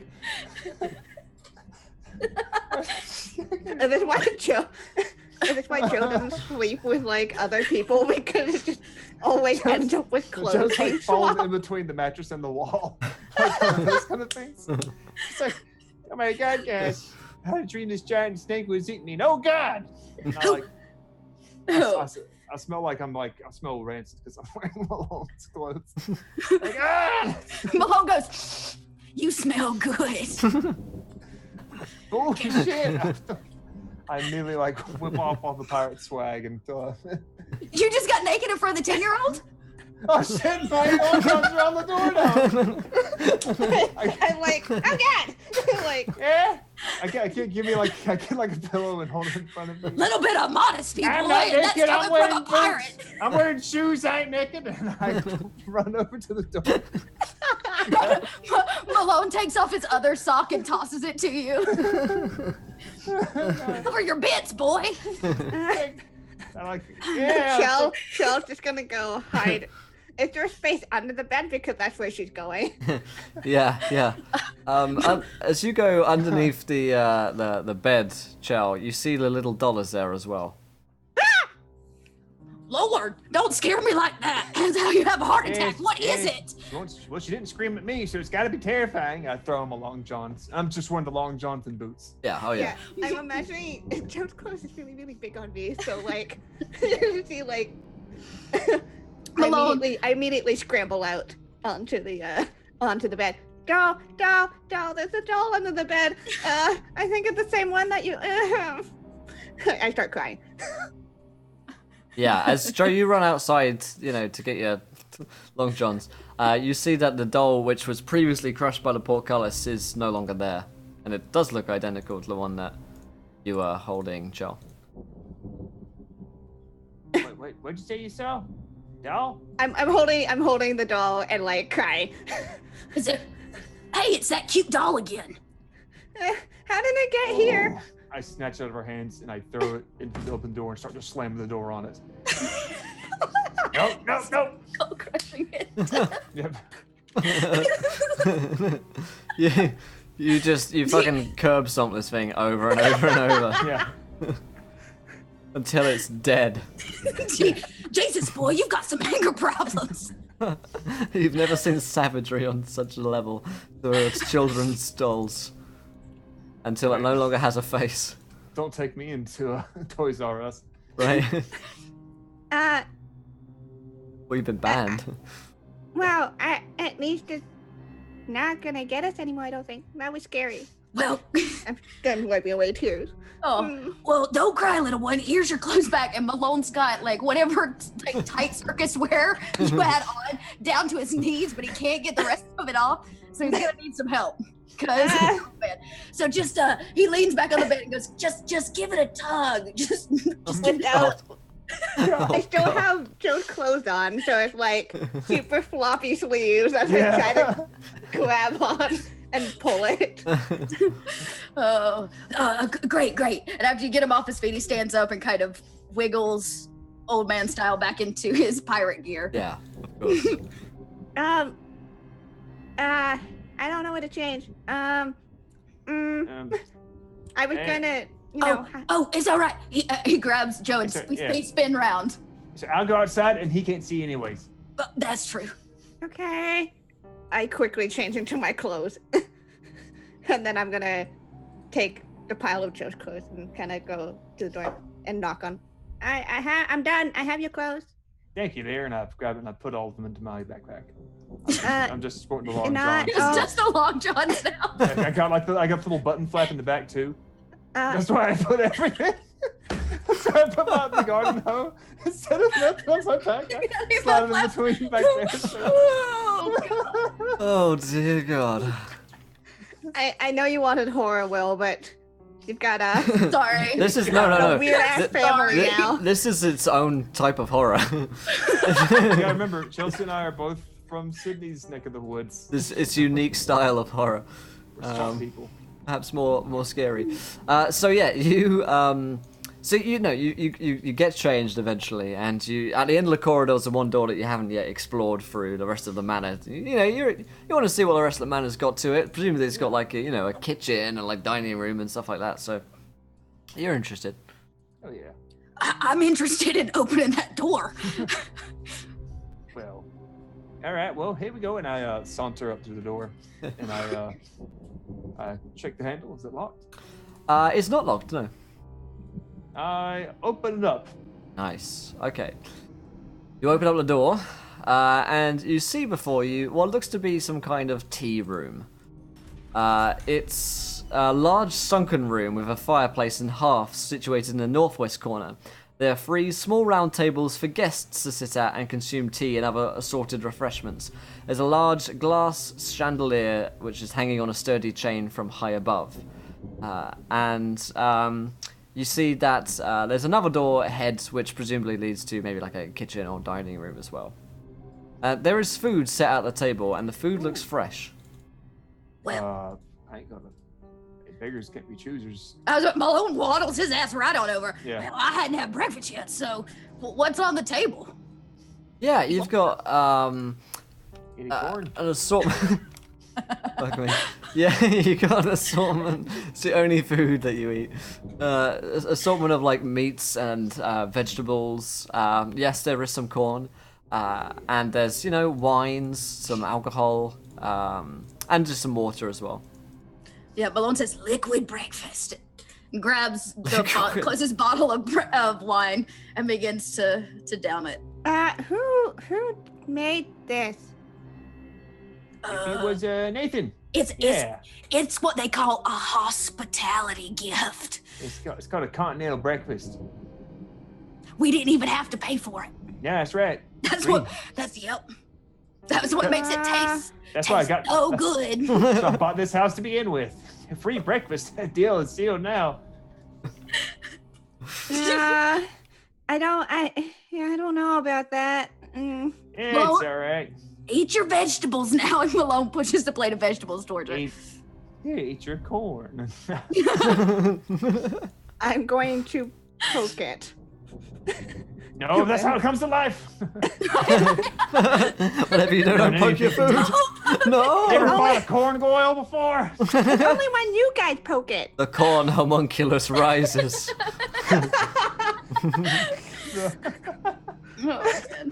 Oh man. I'm poking it. You poke the food, it moves as food would. Okay. Does it feel like about it's it. just come out of the kitchen, like warm? It is a little warm, yeah. Did we see a kitchen? Not yet. There's probably one somewhere near here. I kind of want to see if there's someone there. Because, we were told to go find a Nathan. Well, you go find Nathan. I'm going to sit here with Malone and eat a bunch of this corn. Malone Okay. goes, "You want some wine?" I don't drink. It's against. Well, I wasn't no, offering it to you. I was offering it to the lady. Oh, okay. Oh, I'm 10. So I I was bottled deep in a whiskey last time I was 10. I was told I shouldn't drink, so I'll pass, but thank you. Well, more for me then. Yeah. Tosses it back. Okay. I'm gonna go see if there's a kitchen on, I'm not gonna wander very far.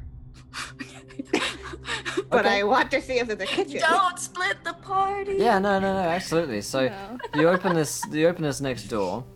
You don't see a kitchen immediately ahead of you, but you do see a dining room. And as you step up into the dining room from the sunken tea room, the air grows warm.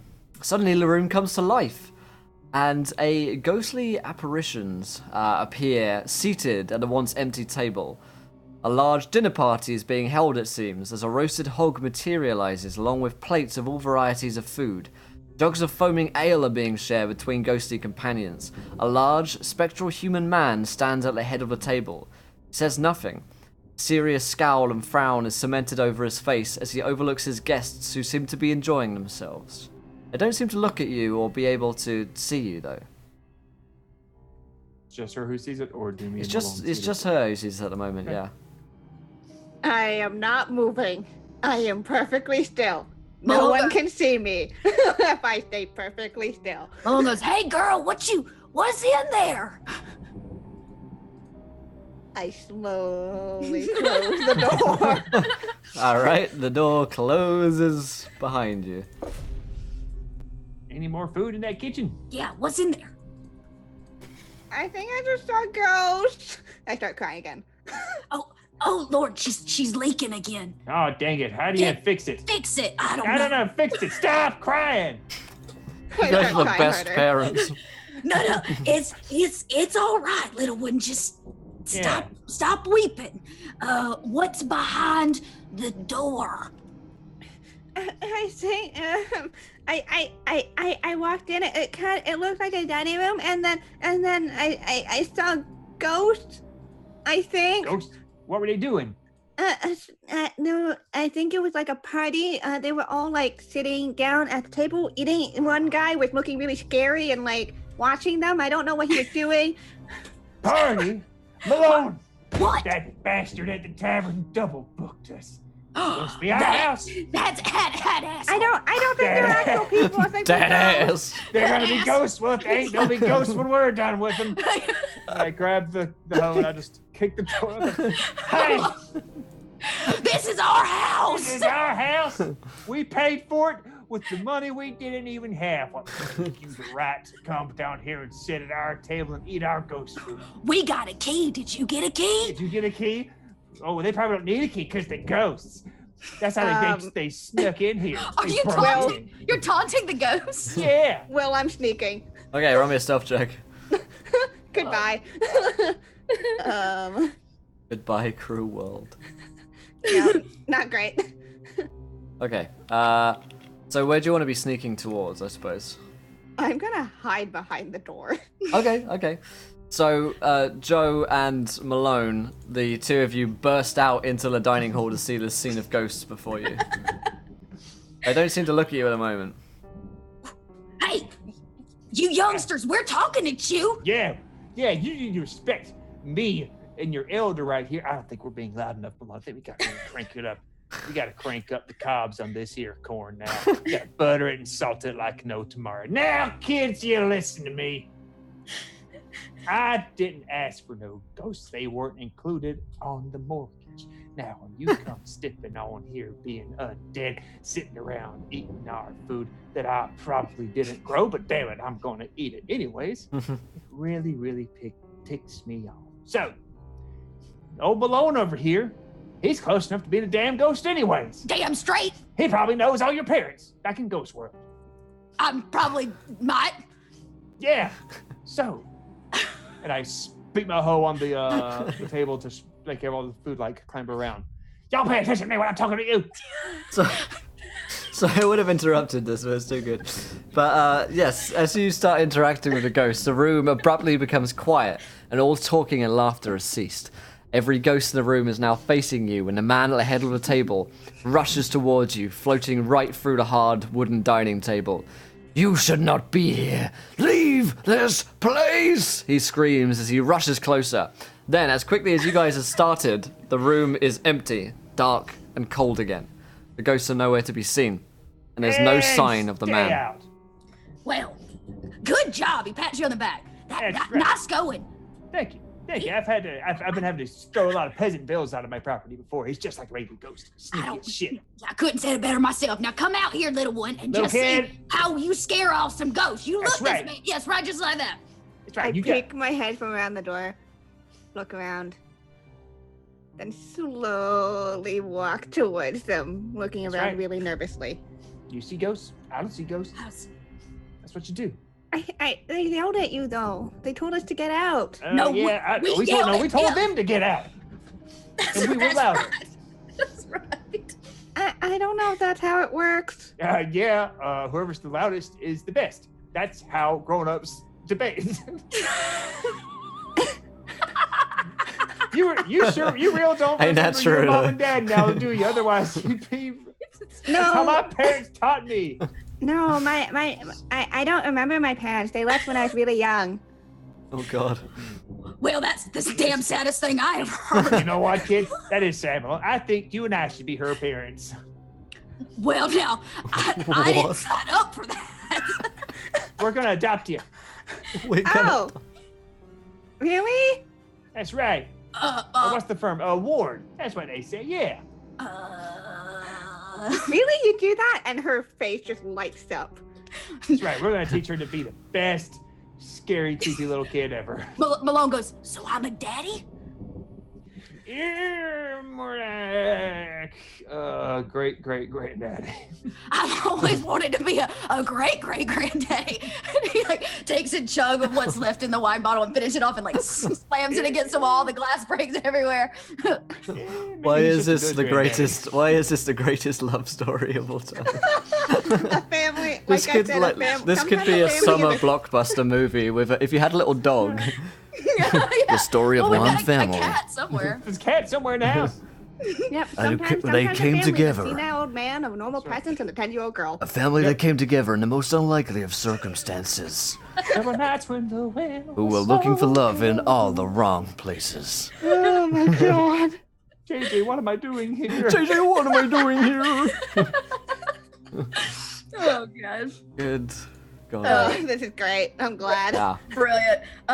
He says, well now, if you my great granddaughter, I'm gonna tell you something. Oh God. That makes me your pop. We need to find the kitchen. I'm That's a good idea. gonna teach you all about how to grow corn as your old pop. You can call me your corn pop. Goodbye. I'm gone. Or popcorn. I'm dead. Bye. Oh my God. I don't. Malone's out of words at that point. He's just You out grew of. up to be a cobbler. Oh my God. Yeah, let's find that kitchen. Yeah, let's go find a kitchen. Okay. So, the next room that you guys enter into. Oh God. Family straw. Yes. Families. There's a story of a cat named Stradmasarovich. Oh my God. Barovian families. So yes, you enter. The next room you enter is a ballroom, and as you enter the large double doors, a large room opens before you. A big chandelier hangs from the high ceiling, and an old dance floor stretches before you. A large glass folding door opens onto an alfresco area on the western wall. Materializing from thin air, you see the man who had rushed at you, ending the ghostly dinner party in the dining room. He seems younger somehow, as if this is a vision into an earlier time in his life. A beautiful woman enters from nothingness, dressed in a flowing black gown, her eyes dark and dangerous. He holds her, and looks into those eyes, and she looks back into his. "We will disappear, just the two of us, my love," the man says dreamily. "Oh, General Montafus, but what of your wife? And we have work to do," she reminds him. "Never mind, she will cope, and your army of undead. Let us not talk of this tonight," he replies. The apparitions fade, and the room is once again empty. Well, I thought that was pretty at first, and then they talked about an undead army, so, And I so- thought it was romantic. it, kind me- of sleazy. it was until the undead army part. Right. Oh, geez. I mean, well, he's got a wife or something? They said something like, but your wife? You're Yeah, that's Wow. not good either, right? Cheating on your wife? All That's right. bad, right? This ain't the only hoe in this room. Damn. I don't. That woman could probably help plant a whole damn cornfield as much as she's fucking around. She ain't no hoe, she a tractor. Okay, guys, what are we gonna do? Well, shit, if I know, I ain't never had no wife or love, so. I know, right? I've never loved anyone before either. I mean, is there anything else in the room, There's- great DM? There's no doors out of here, other than the one that you came in from. But there is that kind of alfresco area to the west from which they Check out appeared. I'm gonna go order me an alfresco. Yeah. Yeah, I need me some fresh air. Yeah. I'd like to see this view we're not paying for. Yeah, I remember old Al Fresco. He owned that farm about 2 patches over. I'll go over there. That's right, yes. So it's a kind of fenced-off private swimming pool area, you realise, and there are 3 ruined deck chairs at the southern end of the pool. The water remaining in the pool is still and algae green, and nothing can be seen beneath its surface. Every now and then a ripple emerges from its depths. There are multiple skeletal remains around the closest side of the pool. You guys notice a gleaming, bejeweled sword laying on the deck beside the pool on the opposite side of the area. And that is Gleaming sword? Yeah, a gleaming sword. Looks very shiny and probably quite expensive. All right. Corncob family huddle. So guys, obviously, bubbling water, dead skeletons, and a shiny piece of loot on the other side. Yeah, it's a trap. I mean, it's obvious. Are you sure it's obvious? Well, the sword does look expensive, though. Well, go get it. I know. I'm trying to think. Let me check out my handy dandy Yeah, what? my farmer's almanac as I pull up my player's handbook to see what. I mean, I can make a magic-y hand. That was something that I used to do at the circus. That's like a trick. Well, that's a pretty sweet trick. Can you grab it? Yeah. I mean, I can try. Welcome to the family chill, fucker. At the same time, why am I talking old? Either at the same time, I'm going to cast minor illusion and create a giant leg of like a turkey leg to just have it go near the water to see if I can distract whatever's inside it, if something is inside it. Okay. Will, how far away is this shiny thing from us? The shiny thing is probably about 40 feet away. It's a little far away from me. I don't know if I get closer though without, touching the weird water thing. So, how much water's in this pool? Like, it's not. You said it's not full. It's still, you can't see beneath the surface, so it's difficult to say, and the kind of encrusting of algae makes it difficult to tell. It's a swimming pool though, so you wouldn't assume it's like really, really deep. Really deep. Malone, is there like a rock around? Something I can toss at it? I'm sure there is. I mean, Peasant Joe has a sack full of rocks. Yeah. No, that's right. He picks a rock off his shoulder that's kind of been stuck to his long johns, like flex it off, and skips it across the top of the pool. Okay. Yeah, as you kind of you see that there is a hand which reaches itself out from the algae, and it looks to be sort of old and zombified flesh. Just one hand? Just one hand comes out, yeah. Dang it, kid. You're supposed to grab the sword, not the rocks we throw into the damn water with your magic hand. Get it out of there. We don't need the hand, right? We don't need the stone. I just need to get closer if you want me to use the hand. You just use the hand to snatch the stone out the water. Well, I brought a hand out of this water. Wait a minute. If you brought the hand out of the water, and she cast the hand. That wasn't my hand's right here. Whose hand's in the water? Whose hand's in the water? God damn, there's another hand around here. Just notice there's always 3. There's 3 tables in that one dining area. There's 3 busted up chairs. There's 3 Right. So. And that hand had at least 3 fingers on it. Does the hand have at least 3 fingers? All It fingers? definitely had at least 3. It's now gone back into the water. Are you thinking what I'm thinking? No, because I like stealing jokes from Chad. If we capture it, take it back to my plantation, we can call it a farm hand. Thank you. Me, Etsy. Well, they didn't like it when I disturbed the water. Yeah, so I don't really want to go in there, but if I want the shiny thing. But I'll tell you what, they're using my swimming pool, the one we got for free. That's right. And I say, I want a swim in that swimming pool. I think it's time to argue like grown-ups right there, Malone.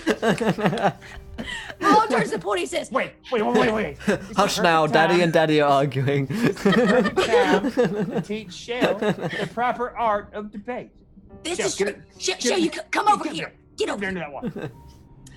I want you from right here Yep. to tell them whippersnappers in that pool to get out. Hey. You do it. Give it all you got." Can you get out, please? Oh my. Okay. Well, Yeah, we gotta work on it. gotta work on that. Just from the gut. Yeah, from the back. You gotta put your back into it. Gotta put your You spine into it. Gotta put your spine, you know? That's how you gotta yell. That's how I yell. Yeah. From.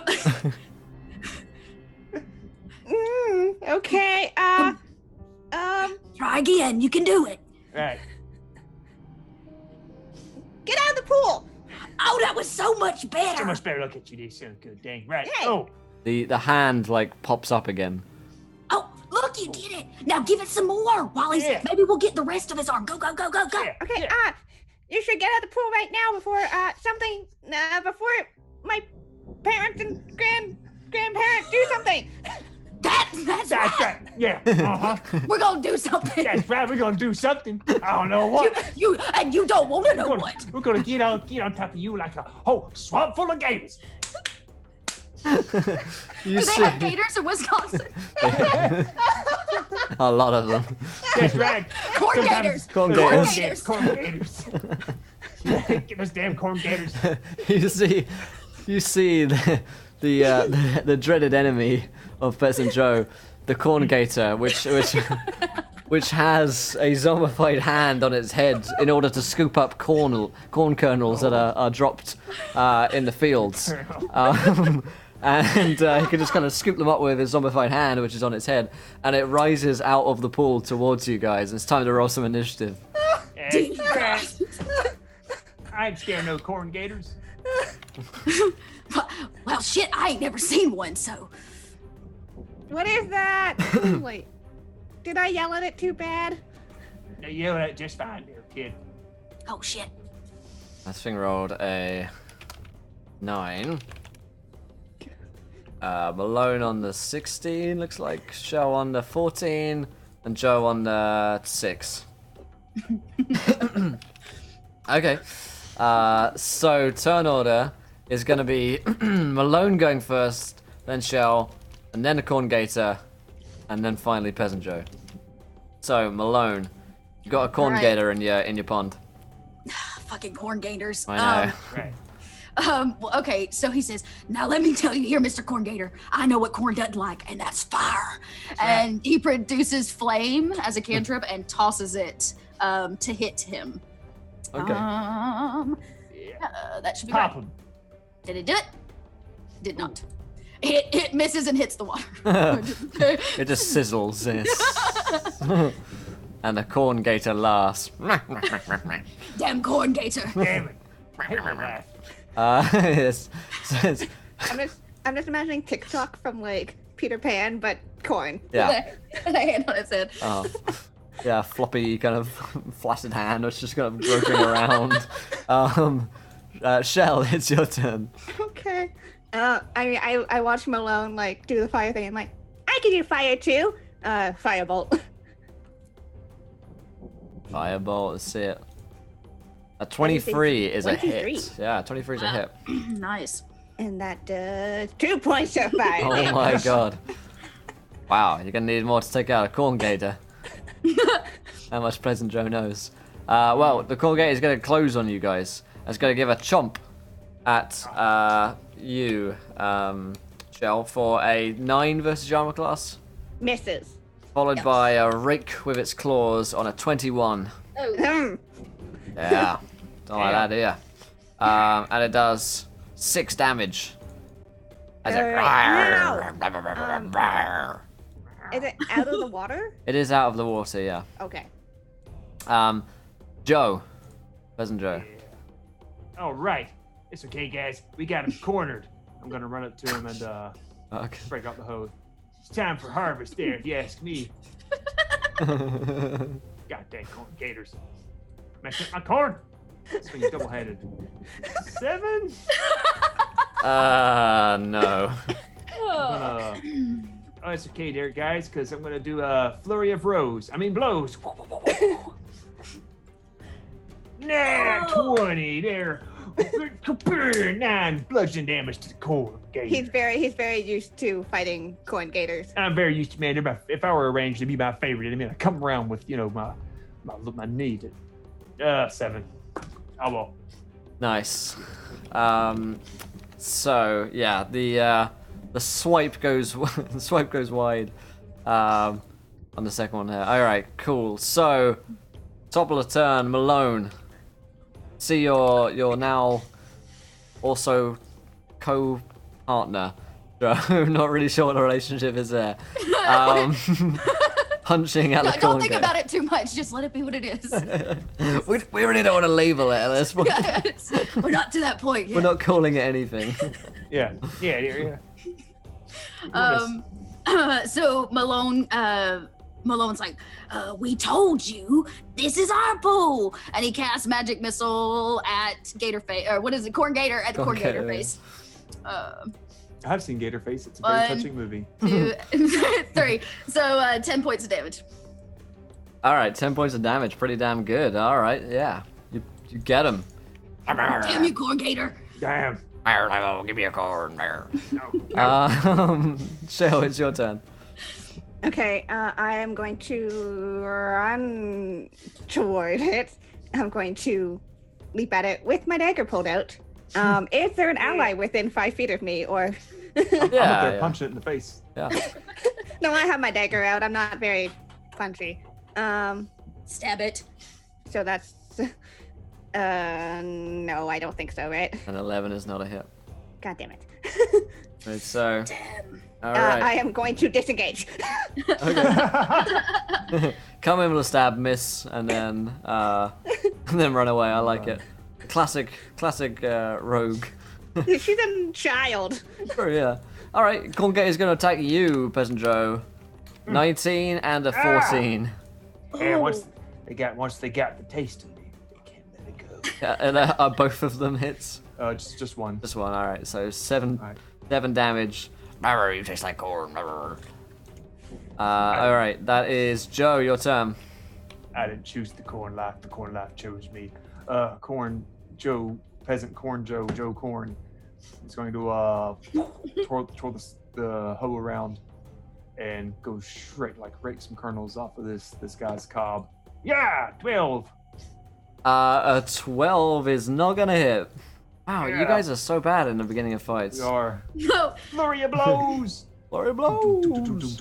11. Oh. No. 15. Yes. Ooh. Yeah, 7. Kapow. Nice. All right. It doesn't like it.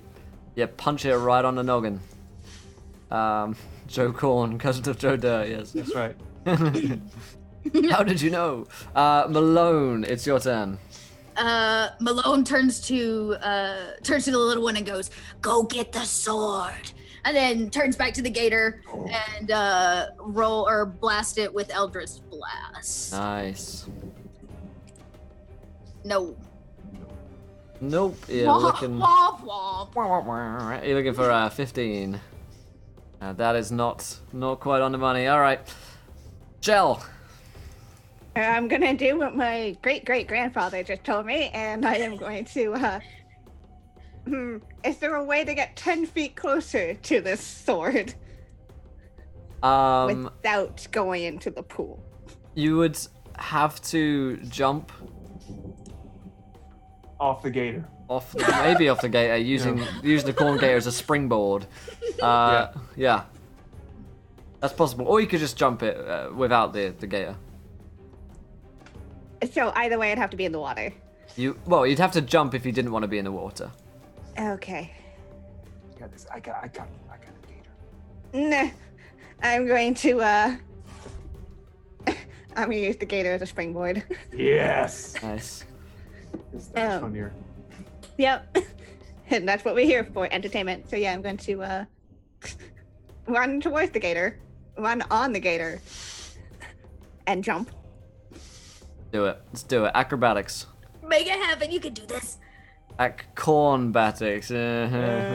17, a perfect number. You bop off from the corn gator and springboard perfectly, do a triple tuck and roll in the air and land next to the gleaming sword, which is now in your hands. All right. I did it! That's my great great granddaughter. The corn That's gator my goes. regular daughter. Oh, well, that's quite impressive. Shut up, corn gator. Nobody asked you. Why does no one love me, Merp? Because we're gator haters. Corn Gator, it's becoming more and more sound like a pirate, is going to gonna bite on Peasant Joe for those insults to his name. No. 21. Ow. Yep. Yeah, he dodged the first one, but he comes back in on the backswing with 7 damage. Ah. Get them a bit. Yep. Talk shit, get bit. That is your turn, Peasant Joe. All right. Peasant Joe's going to delay his action Gator haterade. until the gator lunges at him with a bite. Okay. Then he'll take his action. He's gonna taunt him like, "Hey, big jag nabbit, stalk walking, corn nobbin, cobbin, dag old gator. I bet Wow. you can't eat all of me in one big bite." It comes in towards you. So Malone, it's your turn. He's also a motorboat. Yeah. Malone is gonna back up this taunting with vicious mockery. Go, Right. yeah, what he said, Mr. Gatorface, Got it. and cast vicious mockery. So you'll have to make a will save. All right. Wisdom. Wisdom. Yeah, I'm pretty pissed that they changed it from will save, to be honest, because let's face it was better. 4 is not enough. No, it's not. Okay. So you take it and you like it. He does. He fucking loves it. He's like, that is Shell's turn then. It's a mocker read. Is there an easy way to get across? Or am I gonna have to jump? You're gonna have to jump it. Don't run with sharp things. Oh, this is how we hold a sword. I was like, yeah, I'm very like, nah. I'm holding a. There's like an infographic comes up with like, don't hold it. Yeah, hold it out and not by the sharp end. That's how you I'm attack just it. like- That's special attack anyways. Just Sharp, pointy end forward. go at it like that. I'm just like, how heavy is this sword? Is it going to impede me at all? No. Okay. The short sword. I'm going to try to jump back across Nice. because Nice. I don't like being separated. Yeah. I will acrobat my way over. Not 20. Oh, baby. So you bop onto the head of the corn gator and springboard off flat, doing a triple tuck and roll and land on the other side once again, but now with a sword. You very much I did it! you very You much see look it? like Sonic the Hedgehog, kind of platforming over, across, and back again. Do you see it, Dad? Do you see it, Granddad? Great Dad? You sure did Granddad? there, kid. I'm just proud. I'm so fucking proud. Hey! The corn gator is going to come in towards you, Peasant Joe. You can use your action. Yeah, as it comes in with its jaws agape, I'm gonna take my garden hoe, turn it this way, and cut in between its mouth so it's stuck like that. Yeah. All right, roll me an athletics check. To thrust in your hoe. Oh, I put my hoe in its mouth. Yep. Athletics. There it is. Oh Yeah. no! You try Oh, your no. best, but you don't succeed. And it just kind of just bites past. And it's going to bite at you, and it's going to bite you for an 8 and a 9. Holy shit! Yeah. So whilst it can't, whilst you still get it stuck in there, it is stuck kind of noshing on your hoe.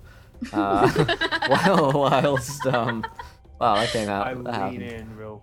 It's my turn. No. It is your turn. Oh, I lean in real. I like pull it close to me, so I'm face to face with the gator, and get your mouth off of my hoe. And I Got just. filthy mouth out of my hoe. And what kind of weapon did she steal? Did Shell steal? It is a Short long sword? sword. Oh, longsword. Damn. Okay, it's not a long weapon. So it must. So I guess the thing is stuck in its mouth. So I'm just gonna like take my fist and just let go. Start. I'm gonna flurry of blows on it again.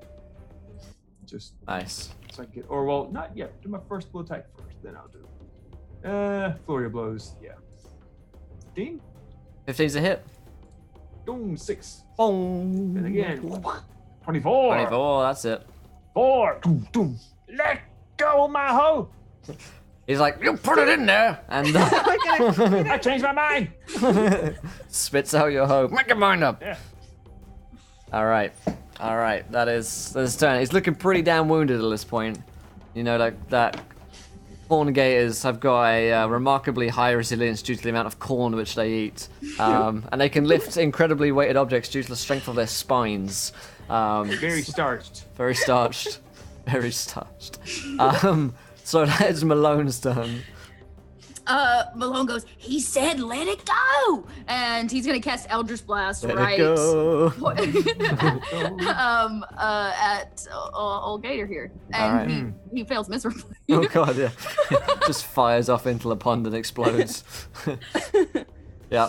So no luck from Malone. Shell. I'm holding a sword, which I am a small 10-year-old child. I cannot wield this sword. Oh boy. I'm gonna be like, fire! Fire again. Nice. See it. 8 points of fire damage, finally. Nice. Not 2. There it is. Finally a good roll on that damage. How would you like to make your parents the proudest parents on the planet and destroy your first corn gator? Really is a landmark moment in every parent's life. Its mouth is open, right? It is. I'm going to aim straight for its throat. Yeah. And fire right in its throat. Nice. I'm assuming there's going to be the smell of burning corn. Burning corn erupts as this thing just kind of immolates and just goes whoom, and you guys are free from the terror of the corn gator. Well done there, kid. Well Yay! done. Malone gets a little tear out. He goes, I'm so proud. Did somebody cut an onion? I don't think so. Also, Nope. I have the sword now. Well, good, because it's time to learn the next lesson in being part of our family. We're going to teach you how to shuck a corn gator. I'm gonna throw it out and start. Like Skinning the corn gator? oh, yeah. It's good eating. I've ate me a fair share of gators now. He's right. It's, That's right. this is the Yeah. best meat corn. It's the best starchiest meat you ever gonna eat. I know, right? There, you can. Any starch, you can use it to make your clothes nice and good. You guys start up a new chain, a new franchise of stores that are just about cooking corn gators. The starchiest meat you could ever eat. Go on down to the IPOP. Well, no. What did we come out here for? I just Get wanted. these damn guys off our property. Oh, that's right. There was a corn gator in our pool. This is my pool. Yep. I love how Malone has now got a rich history of corn gators as well. So as you guys come back, I'm sure there was some on the island. Yeah. That's right. It's Malone's pool. Looks like he's been in. you see, Oh God. you see that as you just feed the corn gator and kind of step back in, you see that a secret passage has opened on the other side of the room, if the ballroom that you were in before, and you see a passage open up before you guys. Now is it just me, or was that door there before? I don't think so. I Cool. don't know. And I didn't cast door vision, so it must have popped up. Yeah, secret things. Secret things are cool, That's right. right? To the corn door. To the corn door. Diddle diddle diddle. Simple. Oh. This needs to Go go down. down the slaughter melon that I did that one time. Yeah, the slaughter melon and the corn gator. Okay, so the group of you head through this little secret passageway, and you come out into an old bedroom, which after about 3 minutes of travel through this, so it looks like you've had to travel through these kind of dark corridors for a little while, And you come out of this old bedroom, which is an old rotten wooden bed lying in shambles to the southern side of the room. There's an old desk, much in the same state as the bed, to the western side of the room. And you notice that there's several doors leading out from this room as well. So it looks like it was once a functioning bedroom, but now kind of lying in much worse disrepair than the bedrooms that you guys were staying in, which whilst they were dusty, they hadn't fallen apart this badly. Yeah, found your bed, Malone. Well, it looks like the cleaning lady ain't come yet today. I want my towel and my chocolate, damn it. Yes. Well, I guess this will be the guest bedroom until we get it fixed up. Maybe I should look around. I mean, I was the one who found the creepy stuff, so maybe I'm good at finding creepy things. That's I true. don't like that, but it's good to know, right? Yeah, you got them young eyes. Yeah, them young kid eyes. I got them foreign eyes. With my kid eyes. But I only got really one eye, so. What do your kid eyes see? yeah. You're only a perception check. Okay. Nah, All right. coast clear. Let's see. You find basically nothing.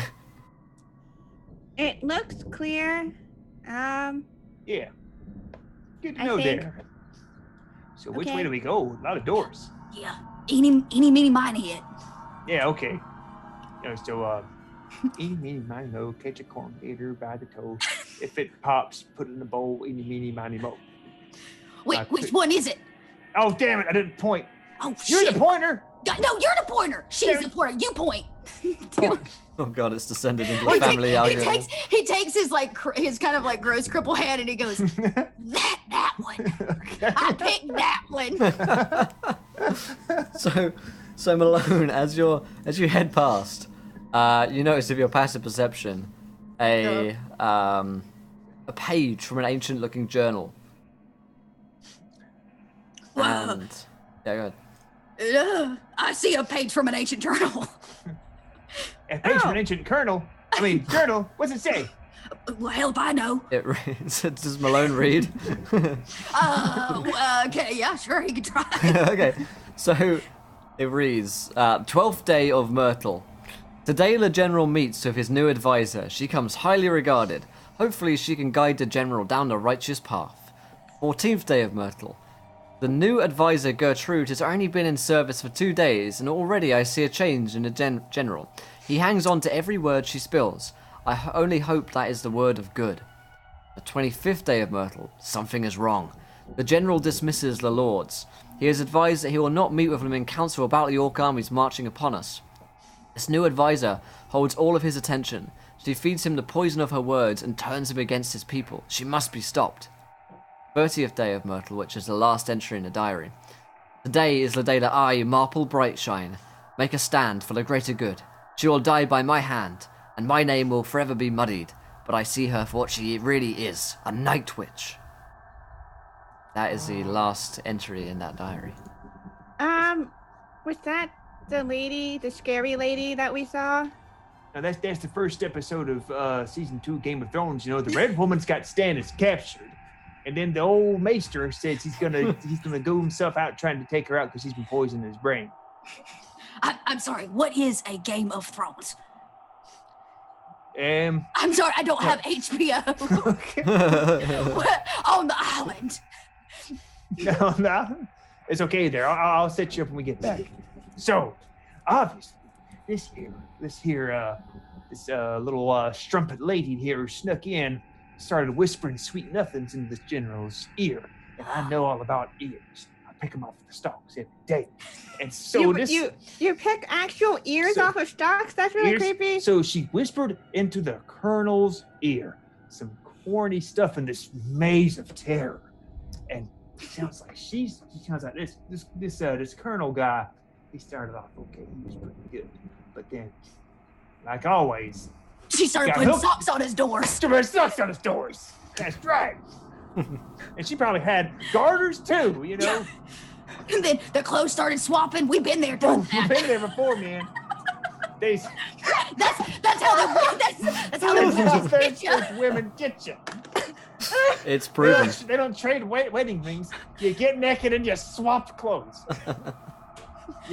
That's a lesson for you there, 10-year-olds. That's right, kids. Don't go swapping no drawers with no boys. I mean, I wasn't planning on it. I'm 10. Life lesson number 1. Well, when you hit level 18 there, I don't care if you're high enough to do all that fancy stuff. You still gotta ask your epic level parents for permission. Okay, Pops.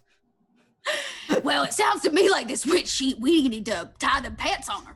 That's right. Just buckle them right down. That's right. She's been girling her skirts too damn much. Well, she deserves to learn a lesson. Right. Well, she needs to be more ladylike. That's right. Could be in a.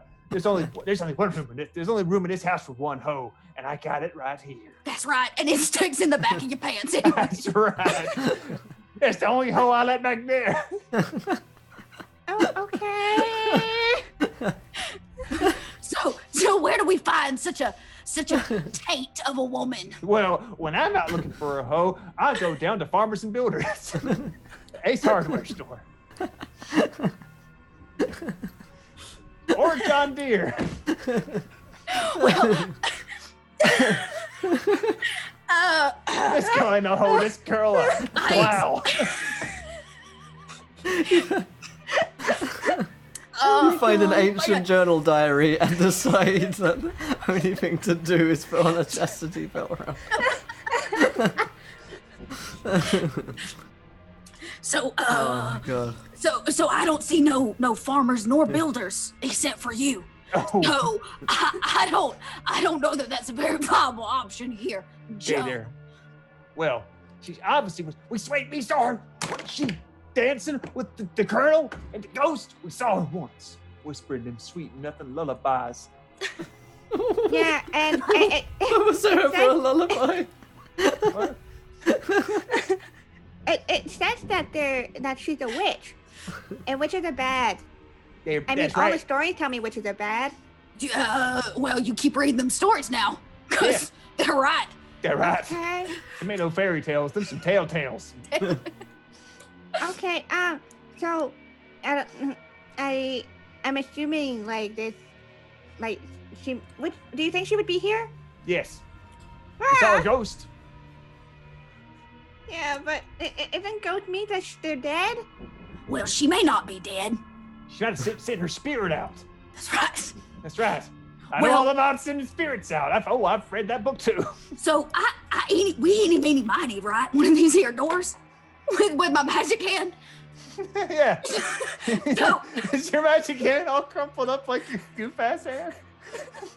Magic hand. My magic hand picked a door. I say we need to open all these here doors because we might have a witch. Every door. Every single Every door. door. I want every one of them That's slung on open. now. But I want to find that witch.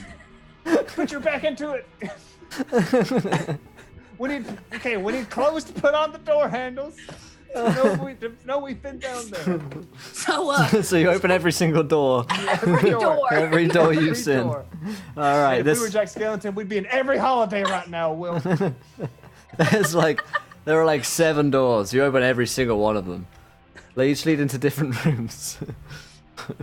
What kind of room would you like to go into? What kind of room are Witches. there? You got like a library you can go into. You got like a staircase leading down to a basement kind of room. You got like what looks like a study kind of room, and you got like one which leads out into looks like overlooks a courtyard, and you got another one which, let me see, leads up to a second floor. well, I'm just gonna tell you now, witches, they hide in basements. That's right. Yeah. They like to be downstairs. They like to be where it's dark and dank. Where is dark downstairs? Dank. Them dank witches. This is the way you're starting on this moral quest to defeat the witch. Okay. So does that mean we should avoid the basement or go down to the basement?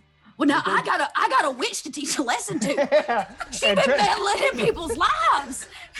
And you know what? And of course you'd be underneath the house. Ain't you never seen Wizard of Oz? What happens to the witches? You get houses dropped on them. Somebody grab a bucket of water. Get a bucket of water. So the Wait, why basement. water? I've never heard of water being used on witches. Well, you've been reading the wrong stories there, little one. See, it's also dangerous. Malone, he's dirty as shit. This guy, he hates water. That's right. It's very dangerous to dirty old people. That's right. And she's dirty. That dirty Dirty. bitch. She's dirty bitch. Clean. And we're gonna bring the clean. That's why she hose on dirt to make it simple for planting. It all makes so much sense now. All you need is your daddy and your great-great-granddaddy That's right. to explain it to We'll you. take it. And then the world makes sense. The world makes all kinds of sense. This is what Shell was missing from her life. True direction. A little direction. She's Yeah. now Yeah. got some direction. Exactly. Yeah. Oh, You don't God. need magic. You need family. That's right. Mm-hmm. Yep. Oh, now I've got both. So, that dank basement? Dank basement. Down we go. Okay. Are there lamps on the way down? There are not, no. Okay. Okay, it's gonna be dark. All right. I can see. Can you two see? You don't need to see. Find a bitch. It's All you gotta do there is smell their stankiness. Wow. So is I don't know, Will, is the witch stank like, can we smell the stank? let's see. I can find it with my stank hole right here. So, Good God. so you guys enter the room, and you see that the staircase is leading downwards, and there's an open door before you into the basement. You enter into the room, and suddenly the door slams shut behind you. A locking mechanism with a 4-digit code blocks the way, and a Damn. green, noxious gas begins to fill the room. In the room, you see a half-made flesh golem lying on an operating table. It is missing only hands, feet, and a brain. A large mechanism with a crank and coils sits behind it with rods connected to each of the golem's temples. To the left of the golem is a bucket holding hundreds of feet, hand, brains, and other body parts. Some rusty operating tools and a needle and thread sit on a table next to it. To the right of the golem, Will, read slower. You say bucket of feet. One more time. I did see, say, bucket holding hundreds of feet, hands, brains, and other body Feet of parts. what? Rope? No, hundreds of feet. Hundreds of feet. How big is this bucket? Or how It's- small are these? It is- 100 feet. It's a shit ton of feet. It's a bucket. Hundreds of tiny little feet. just It's a bargain bucket. To the right of the golem sits a desk with wax scrap of paper that looks to be a diagram of a humanoid body. It has notes scribbled all over it. I didn't write this shit, guys. Okay. I didn't fucking write this shit. and the room is filling with some kind of noxious gas. Noxious gas, yes. Malone cast gust of wind in the room Hey. and tries to like It basically spreads it around the room. You're now breathing in the noxious gas, which is making you a little bit lightheaded. Malone reaches in his bag, it's like traveler stuff, and pulls out a rag and like wets it down with some water and like puts it against his face. Okay. Peasant Joe, like quickly hops out of his long john, flips him over, hops him against the little trapdoor part that's up on his face. So he needs to see he can undo it. like a knife. Which means that your head hole is now where your butt is. Yeah. Oh god. God. So Welcome to ERP late at night. so describe to God. me again exactly what you're doing, Peasant Joe. Okay, so he's wearing the long johns Yeah. backwards. So his hands are through the leg holes, his legs are through the hand holes, and the little trapdoor where your butt goes, that's not where his face is at. So he can cover it up to hide the smell, which means the neck hole is where his butt is at. The little trap door where your butt goes. Yeah, it's up here now, so I can. It's like a Y'all space. see something? It's like an astronaut suit. Jesus Christ.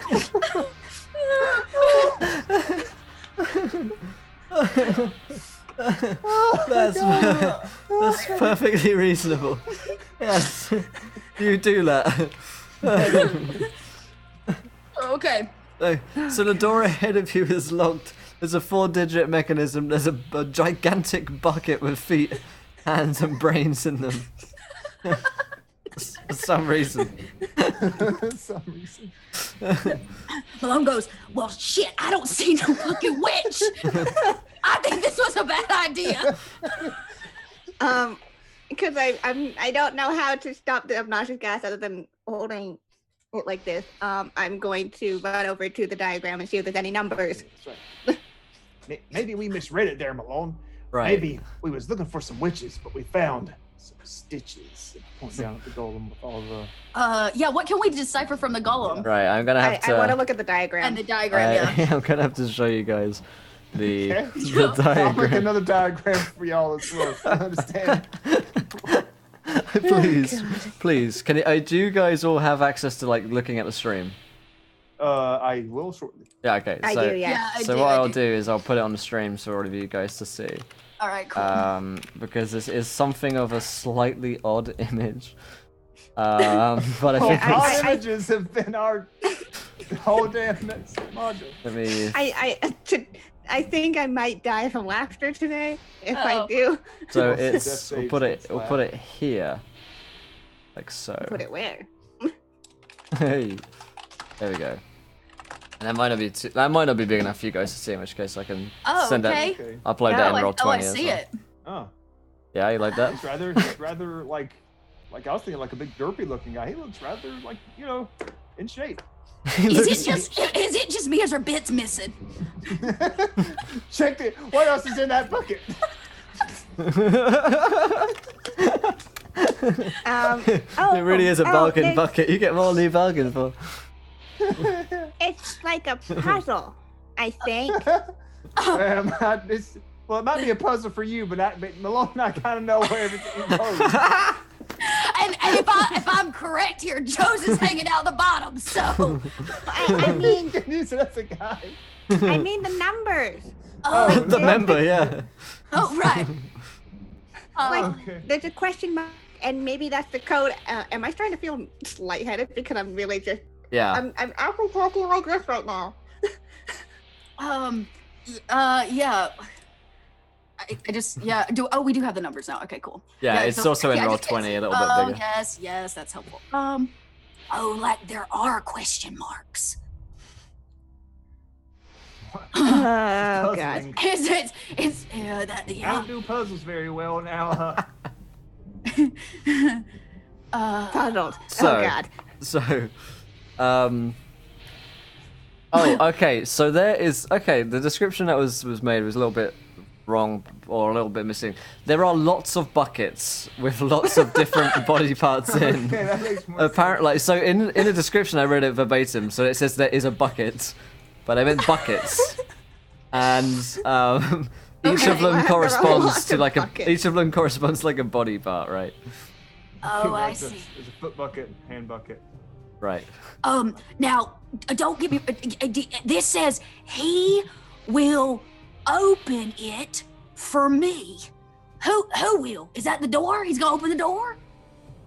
3 more body parts. Well, shit. What's the little guy missing?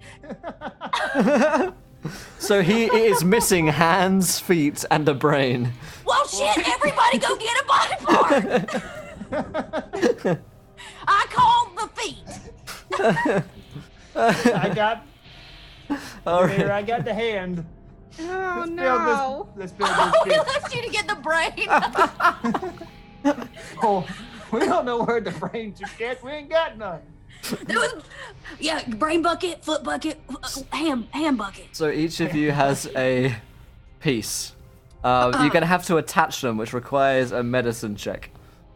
Oh, there, I'm great at medicine now. I go take all kinds of fine looking. About to say, I'll support you in your efforts as your trusty nurse. Nope. Yeah, damn it. I'll give. Let me help you out there, my man. Man, this guy's fucked up. That's a 7 and a 9 there.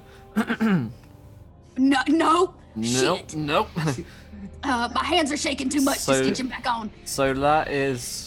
Use your good hand. Oh, okay. So, yeah. Okay, so that's 2 failures. You guys starting to feel pretty lightheaded right now. Okay, great. I'd like to try again. Can I try again? All right, yeah. Might as well, right? Yeah, I'm gonna do that. I did better. Okay, I guess I'll go put another hand in there too. Oh, did we put the hands where the feet goes? Put the feet where the hands go. No. I don't know where you put You that put brand. them where you're supposed to go. But that's what we did the first time by accident. Okay, I'm A just pointing out a 16 mistake. is a success, and the hands are attached. Well, shit. All right. I'm holding out the brain like, I don't really want to be touching this. Wait. Okay, the brain. Malone takes it from you with his one good hand, and like plops it in the empty skull. Yeah, okay. Oh, yeah, I do that. And then, here, let me, here, one second. He takes off his sock. He didn't say we have to stitch it on, right? He puts the sock on the foot, no one and said then the that, sock no. onto the leg, and holds it on that way. Shit, ain't nobody here needs a doctor. Yeah, I'm We're just looking. regular people. As soon as the brain is off my hands, I'm going back to the numbers, and I think I've got it figured out. But and I Okay. don't know. Chell's pretty smart, but I don't know if she would know. Okay. What do you? But I think I might have it. All right. What's Chell thinking? So hand would be 4, feet would be 9, and brains would be 88. Okay. So that would be what I would type into the door code. Okay. Oh, nice. So you put those in, and you realize that that's like part of it, but the door still won't budge. Like the door still isn't going. And you two roll me Arcana checks real quick. Which 2? Malone and Peasant Joe. Okay. Okay. Well, hot damn. Nice. You realize that you need to like turn on the crank of the mechanism to like turn on the golem. All right, listen here, Mr. Farmer. You go crank that mechanism over there. Hey there, I'm used to cranking. You know. Used your back. Yeah, that's right. Put your Use back my into it. That's what I do. Yeah, crank that back. Just crank it, like so. And I Nice. crank it down where it's down. All right, so you crank it, the golem comes alive, and the energy kind of goes into its brain that you've now put into place. And as the air energizes and you feel static energy tingle around the room, the now completed golem begins to move. It awakens straight away, sniffing the air. It then Ice moves. It moves quicker than you expect and rushes towards the locking mechanism on the door and smashes open the door with brutal strength. Well, shit, that was easy. Yeah. Whoa, go. You think he's gonna lead us to the switch? He looks like a man with a mission. Maybe we can put him in the family too. There, you need a brother? Shell? Yeah. Nah, I don't know. I don't know if that's a person. Yeah. Hey, let's not be judgmental. He does need a name. Ooh. Hmm. Oh, our golem? Hmm. Can we call him Lefty? Because he's missing a foot? Hey there, Lefty. He left us. Go get him. God damn it, come back here, Back Lefty! in. He's running up the staircase. Whoa, Follow that freaking sound. follow that! Follow him! Okay, running. Nice. Yeah, Malone gives it the best run he's got. Nice. I got 40 feet around. So. So you rush up following Lefty to the second floor of Montarfus Manor. And you guys enter into a hallway. He stops at the top of the hallway. And you see a green glow flickering in the hall. But there seems to be no source for the light. You see that either side of the rooms, down this corridor, there's guest rooms and what looks like a laundry/washroom. And potentially this is where the servants' living space is. And you think you smell food from a kitchen as well. We got more squatters. Oh, It might be. Remember, we were supposed to find a Nathan? Maybe he's there. oh yeah. Yeah, or it could be. Like I said, squatters. And I don't like people squatting in my field. Well, either way, if we go look at it, we either find Nathan or we find squatters. That's Yeah. true. Well, you lead the way there, little one. Yeah, there, since you got all the answers. Okay. You seem to be schooling us with your smarts. Well, you're the one telling me how to be adult, so. That's Okay. true. We are doing a good job of You're that. doing a job there, right? All right, I So will you- lead the way. You want to walk towards the slightly menacing green light that has no source. Oh, I mean, don't. I'm going to No, I'm just try asking. to. There's no way to kind of sneak around this. It's just a. It looks like it's, kind of in the middle of your hallway there. You could like dive into one of the guest rooms first of all, though. I'm going to use my last key point to cast Pass Without Trace on all of us. That Okay. seems like a good idea. Which gives us what? It gives us like a big Plus old 10 to boost on stealth? Yeah, like plus 10 to stealth checks, and then we leave like no tracks. All right, you guys want to roll stealth checks? You know Yeah. it. You give me one buzz, yeah. Oh wow. Wow, 34. GB. Wow, Nat 33. 20 plus- Well, two nat 20s 20s. there. What? And the old man. A 20, a 33, and a 34. The plus 10 there. So you guys just fucking disappear into the void. And you're just gone. Like, no one sees you. You melt into the walls. Do you want to check in on any of the guest rooms along the way, or would you like to head straight to the sort of laundry servants area? I poke my head in the guest room. I'm hard to see. Yeah. Do you smell a witch? Do you I'm smell? stiffened. Roll me a perception check. I just saw that piece of artwork as well. It's beautiful, ain't it? Oh my god. Go on the stream here. This is what Peasant Joe looks like okay. right now. Freaking Chroma out is.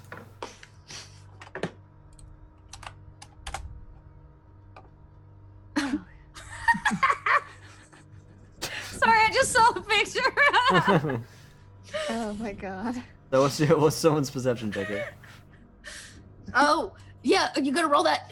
What's your your sniffers tell you? Yeah, my sniffers got an 11, so whatever my sniffers tell me on the 11. Oh, Nice. Did I smell a witch? You don't smell a witch, no. You smell like sort of like a weird sort of sickly sweet kind of smell from in this one. Guys, yes. I think they're making pancakes in here. What And the I hope- hell's a pancake? A pancake is you take a bunch of you can take some cornmeal, Mhm. make it well, it's already cornmeal. Put some water in it, and then put it over a pan because you're poor. But if you're rich, you got some syrup, and you can. And they smell sweet. They do there. But then again, syrup is from Canada. Can't trust it. And I open the door real quiet, like. I'd like to know if I do this, and it enlarges and reduces the area of Peasant Joe, which is in. I don't know why. It's his toes and that which goes. I don't know why.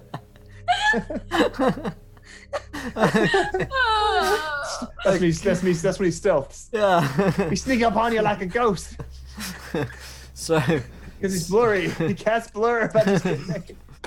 So you guys push open the door, and you see that the sickly kind of like smell seems to be coming from these cobwebs in this guest bedroom. And you see in this room are two big spiders that have this webbing. I haven't noticed you yet due to your high stealth. And they seem to be sort of flickering in and out of existence with a kind of zzz, zzz every now and again. Just close the door. These spiders, they got bad reception. They come in clear. Just close the door. Alright, I'm gonna close the door. Wait, what if we use the spider's legs on the golem and make it like real creepy as hell? Do you want to take them legs off them spiders? Is that what you're telling me right now in this moment? Yeah, I think we'll kill them spiders, and I close the door. Hey, You close know, the door. well, sure. There wasn't nothing written in the spider's web. I didn't see anything about radiant or humble or some pig, so I know that they ain't good spiders. Let's check the next door. That one. That one. So, yeah. You guys enter into what looks like to be this sort of laundry room. And as you enter, what looks to be an old washroom, you find, you first notice a bloody towel hanging from the towel rack. A wash tub sits along the northern wall of the room. Then you notice it. A naked body lies within the otherwise empty tub, blood gushing from the woman's wrists. Oh, Jesus. Somebody help her. Dave, we gotta go find ourselves a bucket full of wrists. It could be the witch. Don't touch her. Don't touch it. I ain't gonna touch no witchy corpse. I am not it. Shell doesn't do this. Malone is more like- understand. Like smells something. As you get closer, you realize that she's a ghost, and isn't really there. Oh, Get out. It's another ghost. I don't think you can tell her to get out. She seems not, awake or alive, but awake. Seems like she's a kind of washerwoman. She doesn't look too witchy to you guys. The wounds is it like her wrist or like is she like what are the wounds? Yeah, telling us? it seemed to be her wrists were. She slits the wrist. Yeah. Well, this here washerwoman are getting to work cleaning this bathtub she's done dirtied up. That's right, and I ain't seen my towels nor my chocolate Yeah, yet. right. She's actually These made towels- the towel quite bloody. Yeah. That ain't chocolate. That ain't even the strawberry side of a Neapolitan. I don't think she can hear you. I think we should just go. Oh, she's going to hear me. I go up and I start beating the bathtub with the metal end of my gardening hoe. So, Hey! roll me a strength check. I remember, guys, when smacking ghost, you gotta beat with your back. Strength check. Yes, please. F4. So it's not that you don't do it, it's just that it takes you ages. It's okay, guys. I got plus 10 stealth. They can't hear any of this shit. You just keep repeatedly beating away at this bathtub for like 20 minutes. And his rage doesn't abate. Joe, I don't think she can hear you. Well, then. Uh, Get you later, then, ghost. That's right. We start right back here next time we come back. Because if one of us doesn't make it out here alive, our ghost is gonna come back and whip your ass in Ghost World. I'd rather Yes. not die. No, cheating. You ain't. Well, No, don't. Well, don't wait. mess up. Don't mess up. There's another life lesson for you. Don't want to die. You best not fucking mess up. Fucking mess up. She fucked up. That lady in tub there, she fucked up. Don't lose your life. or else. See, she got the life lesson book. I got the ghost lesson book. You don't want to have to read this here book. Okay. Don't make me read it to you. Let's go find that kitchen-y thing. Yeah. Oh yeah, them pancakes. I want me some. Yeah. Okay. I think those were the spatters, but okay.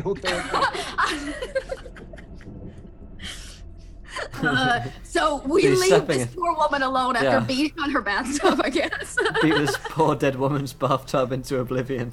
And Well, hang on. I'm gonna at least turn the bathtub over so she's stuck underneath it. If I can't get rid of her, I'm just gonna make it suck. Well, shit. At least lift her on your back, all right? Yeah. Okay. so you leave this space and you approach the door from the hallway and you hear a thumping sound getting louder and louder the closer you get to it from behind the door.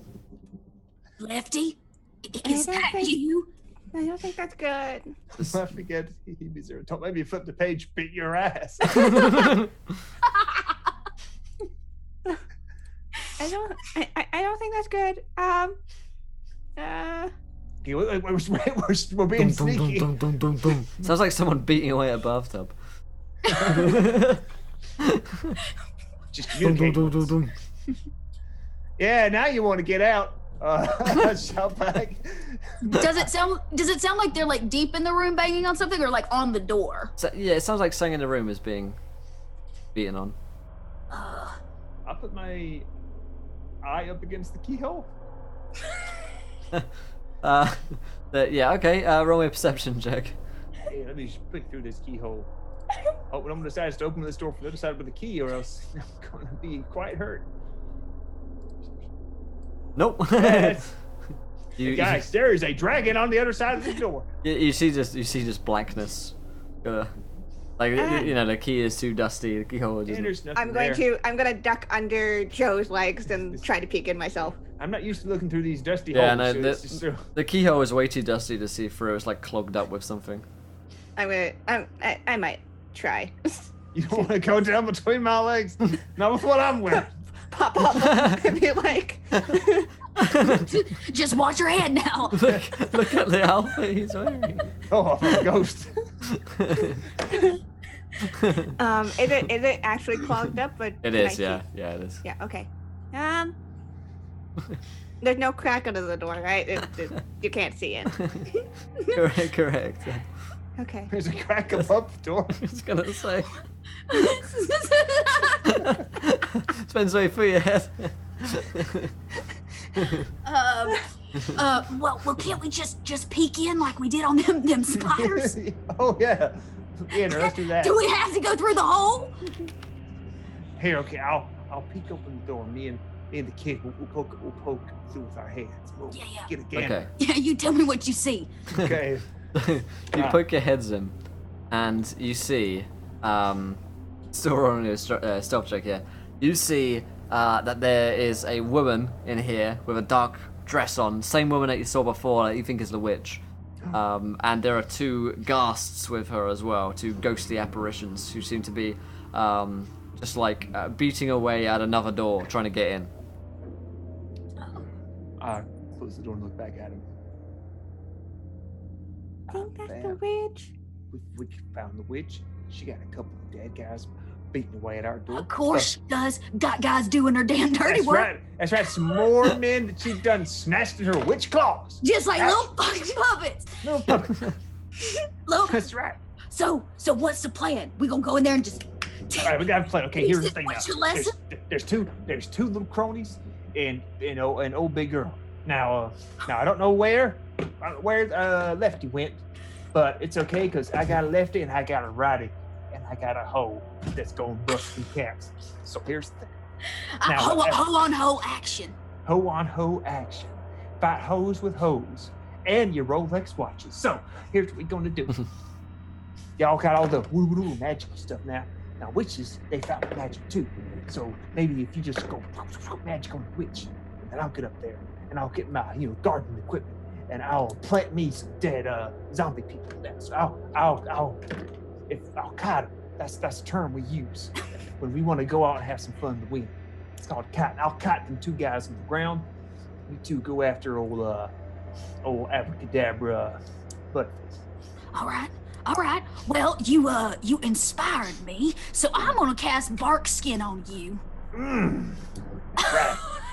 Your corn is now barky. Yeah, I got that corn bark.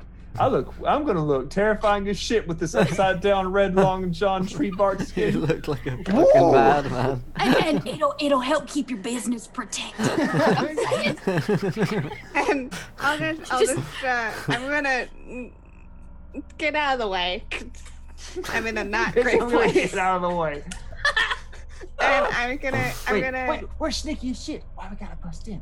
Why can't we get in, creep up real quiet, like behind them? Imagine being crept up on by someone wearing this fucking outfit. If they turn around, just- I'll just stand real still, and they'll think I'm some kind of tree. and I'll just be like, My name is Bark Danger. I'm gonna be like, well, if you think that's a good idea, I believe in you, and I'm giving you a bardic inspiration. Right here. All right. Who's ready putting a hurting on this witch? Sir, we're gonna commence to creeping. All right. Let's creep our asses in. Let's do it. Ass is in. Surprise attack. But, So you guys sneak in and like one last stealth check for another group of you guys. Okay. I'm going in. Oh my god. Wait, what are we doing? Stealth check. I'm creeping in. Stealthy again? Malone's So I think creepy. you've still got a +10 to that, right? Yeah, we do. Yeah. It lasts for a good minute. Okay. A good minute. You guys have been talking for ages over here. So a 31, a 20, and a 32. So you guys successfully sneak in, and what are you guys immediately gonna do? As you I'm gonna try to take out her crony first. I okay. wanna get behind one So, of them and Yeah, let's just hear what you guys are about to do. So Peasant Joe, you're about to get up behind a crony. What is Chell? What are you about to do? She knows she can sneak attack. So she is going to see whichever crony that her dad gets, and she's gonna get the other crony. sneak attack. Alright, cool. Malone's gonna use his last 3rd level spell and cast spider climb on himself. Gonna make his way up the wall to the ceiling. Nice. So Peasant Joe's ready to spring, as is Chell, and above on the ceiling, Malone, like a spider, hangs above the witch and her 2 cronies. And on that beautiful vista, as our family truly comes together, that is how we're going to wrap up tonight's episode of The Horn, my friends, because the family that kills together stays together. And also Lefty pokes in his head. Ready to join in the fight. So, my friends, we're going to wrap it up there. I hope you guys enjoyed it. I know we certainly had a lot of fun here. A lot of fun. But yes, if you did enjoy it, then please do let us know in chat, guys. It's the end of my 9 to 10 hour stream every day week.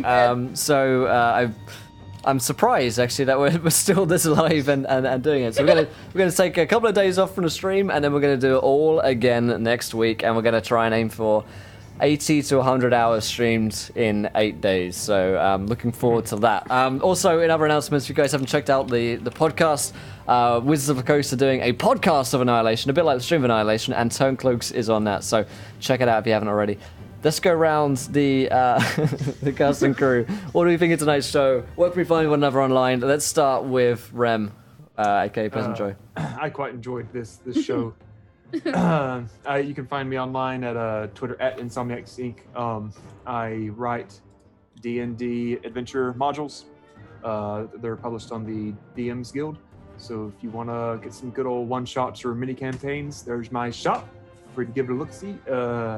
And because every dollar helps. Awesome. Kiana. Oh my god, I don't think I've laughed so hard in so long. I was in actual tears for so much of that. That was so much fun. I was going into this being like, man, I think my 10-year-old character is gonna get like so messed up by like the horror She got stuff. messed up. No, she is messed up from the adult figures in her life now. But she had a family. Yeah. So, yay, that's good. You can find me online on Twitter, so twitter.com/KianaS, where I kind of just talk about all sorts of stuff.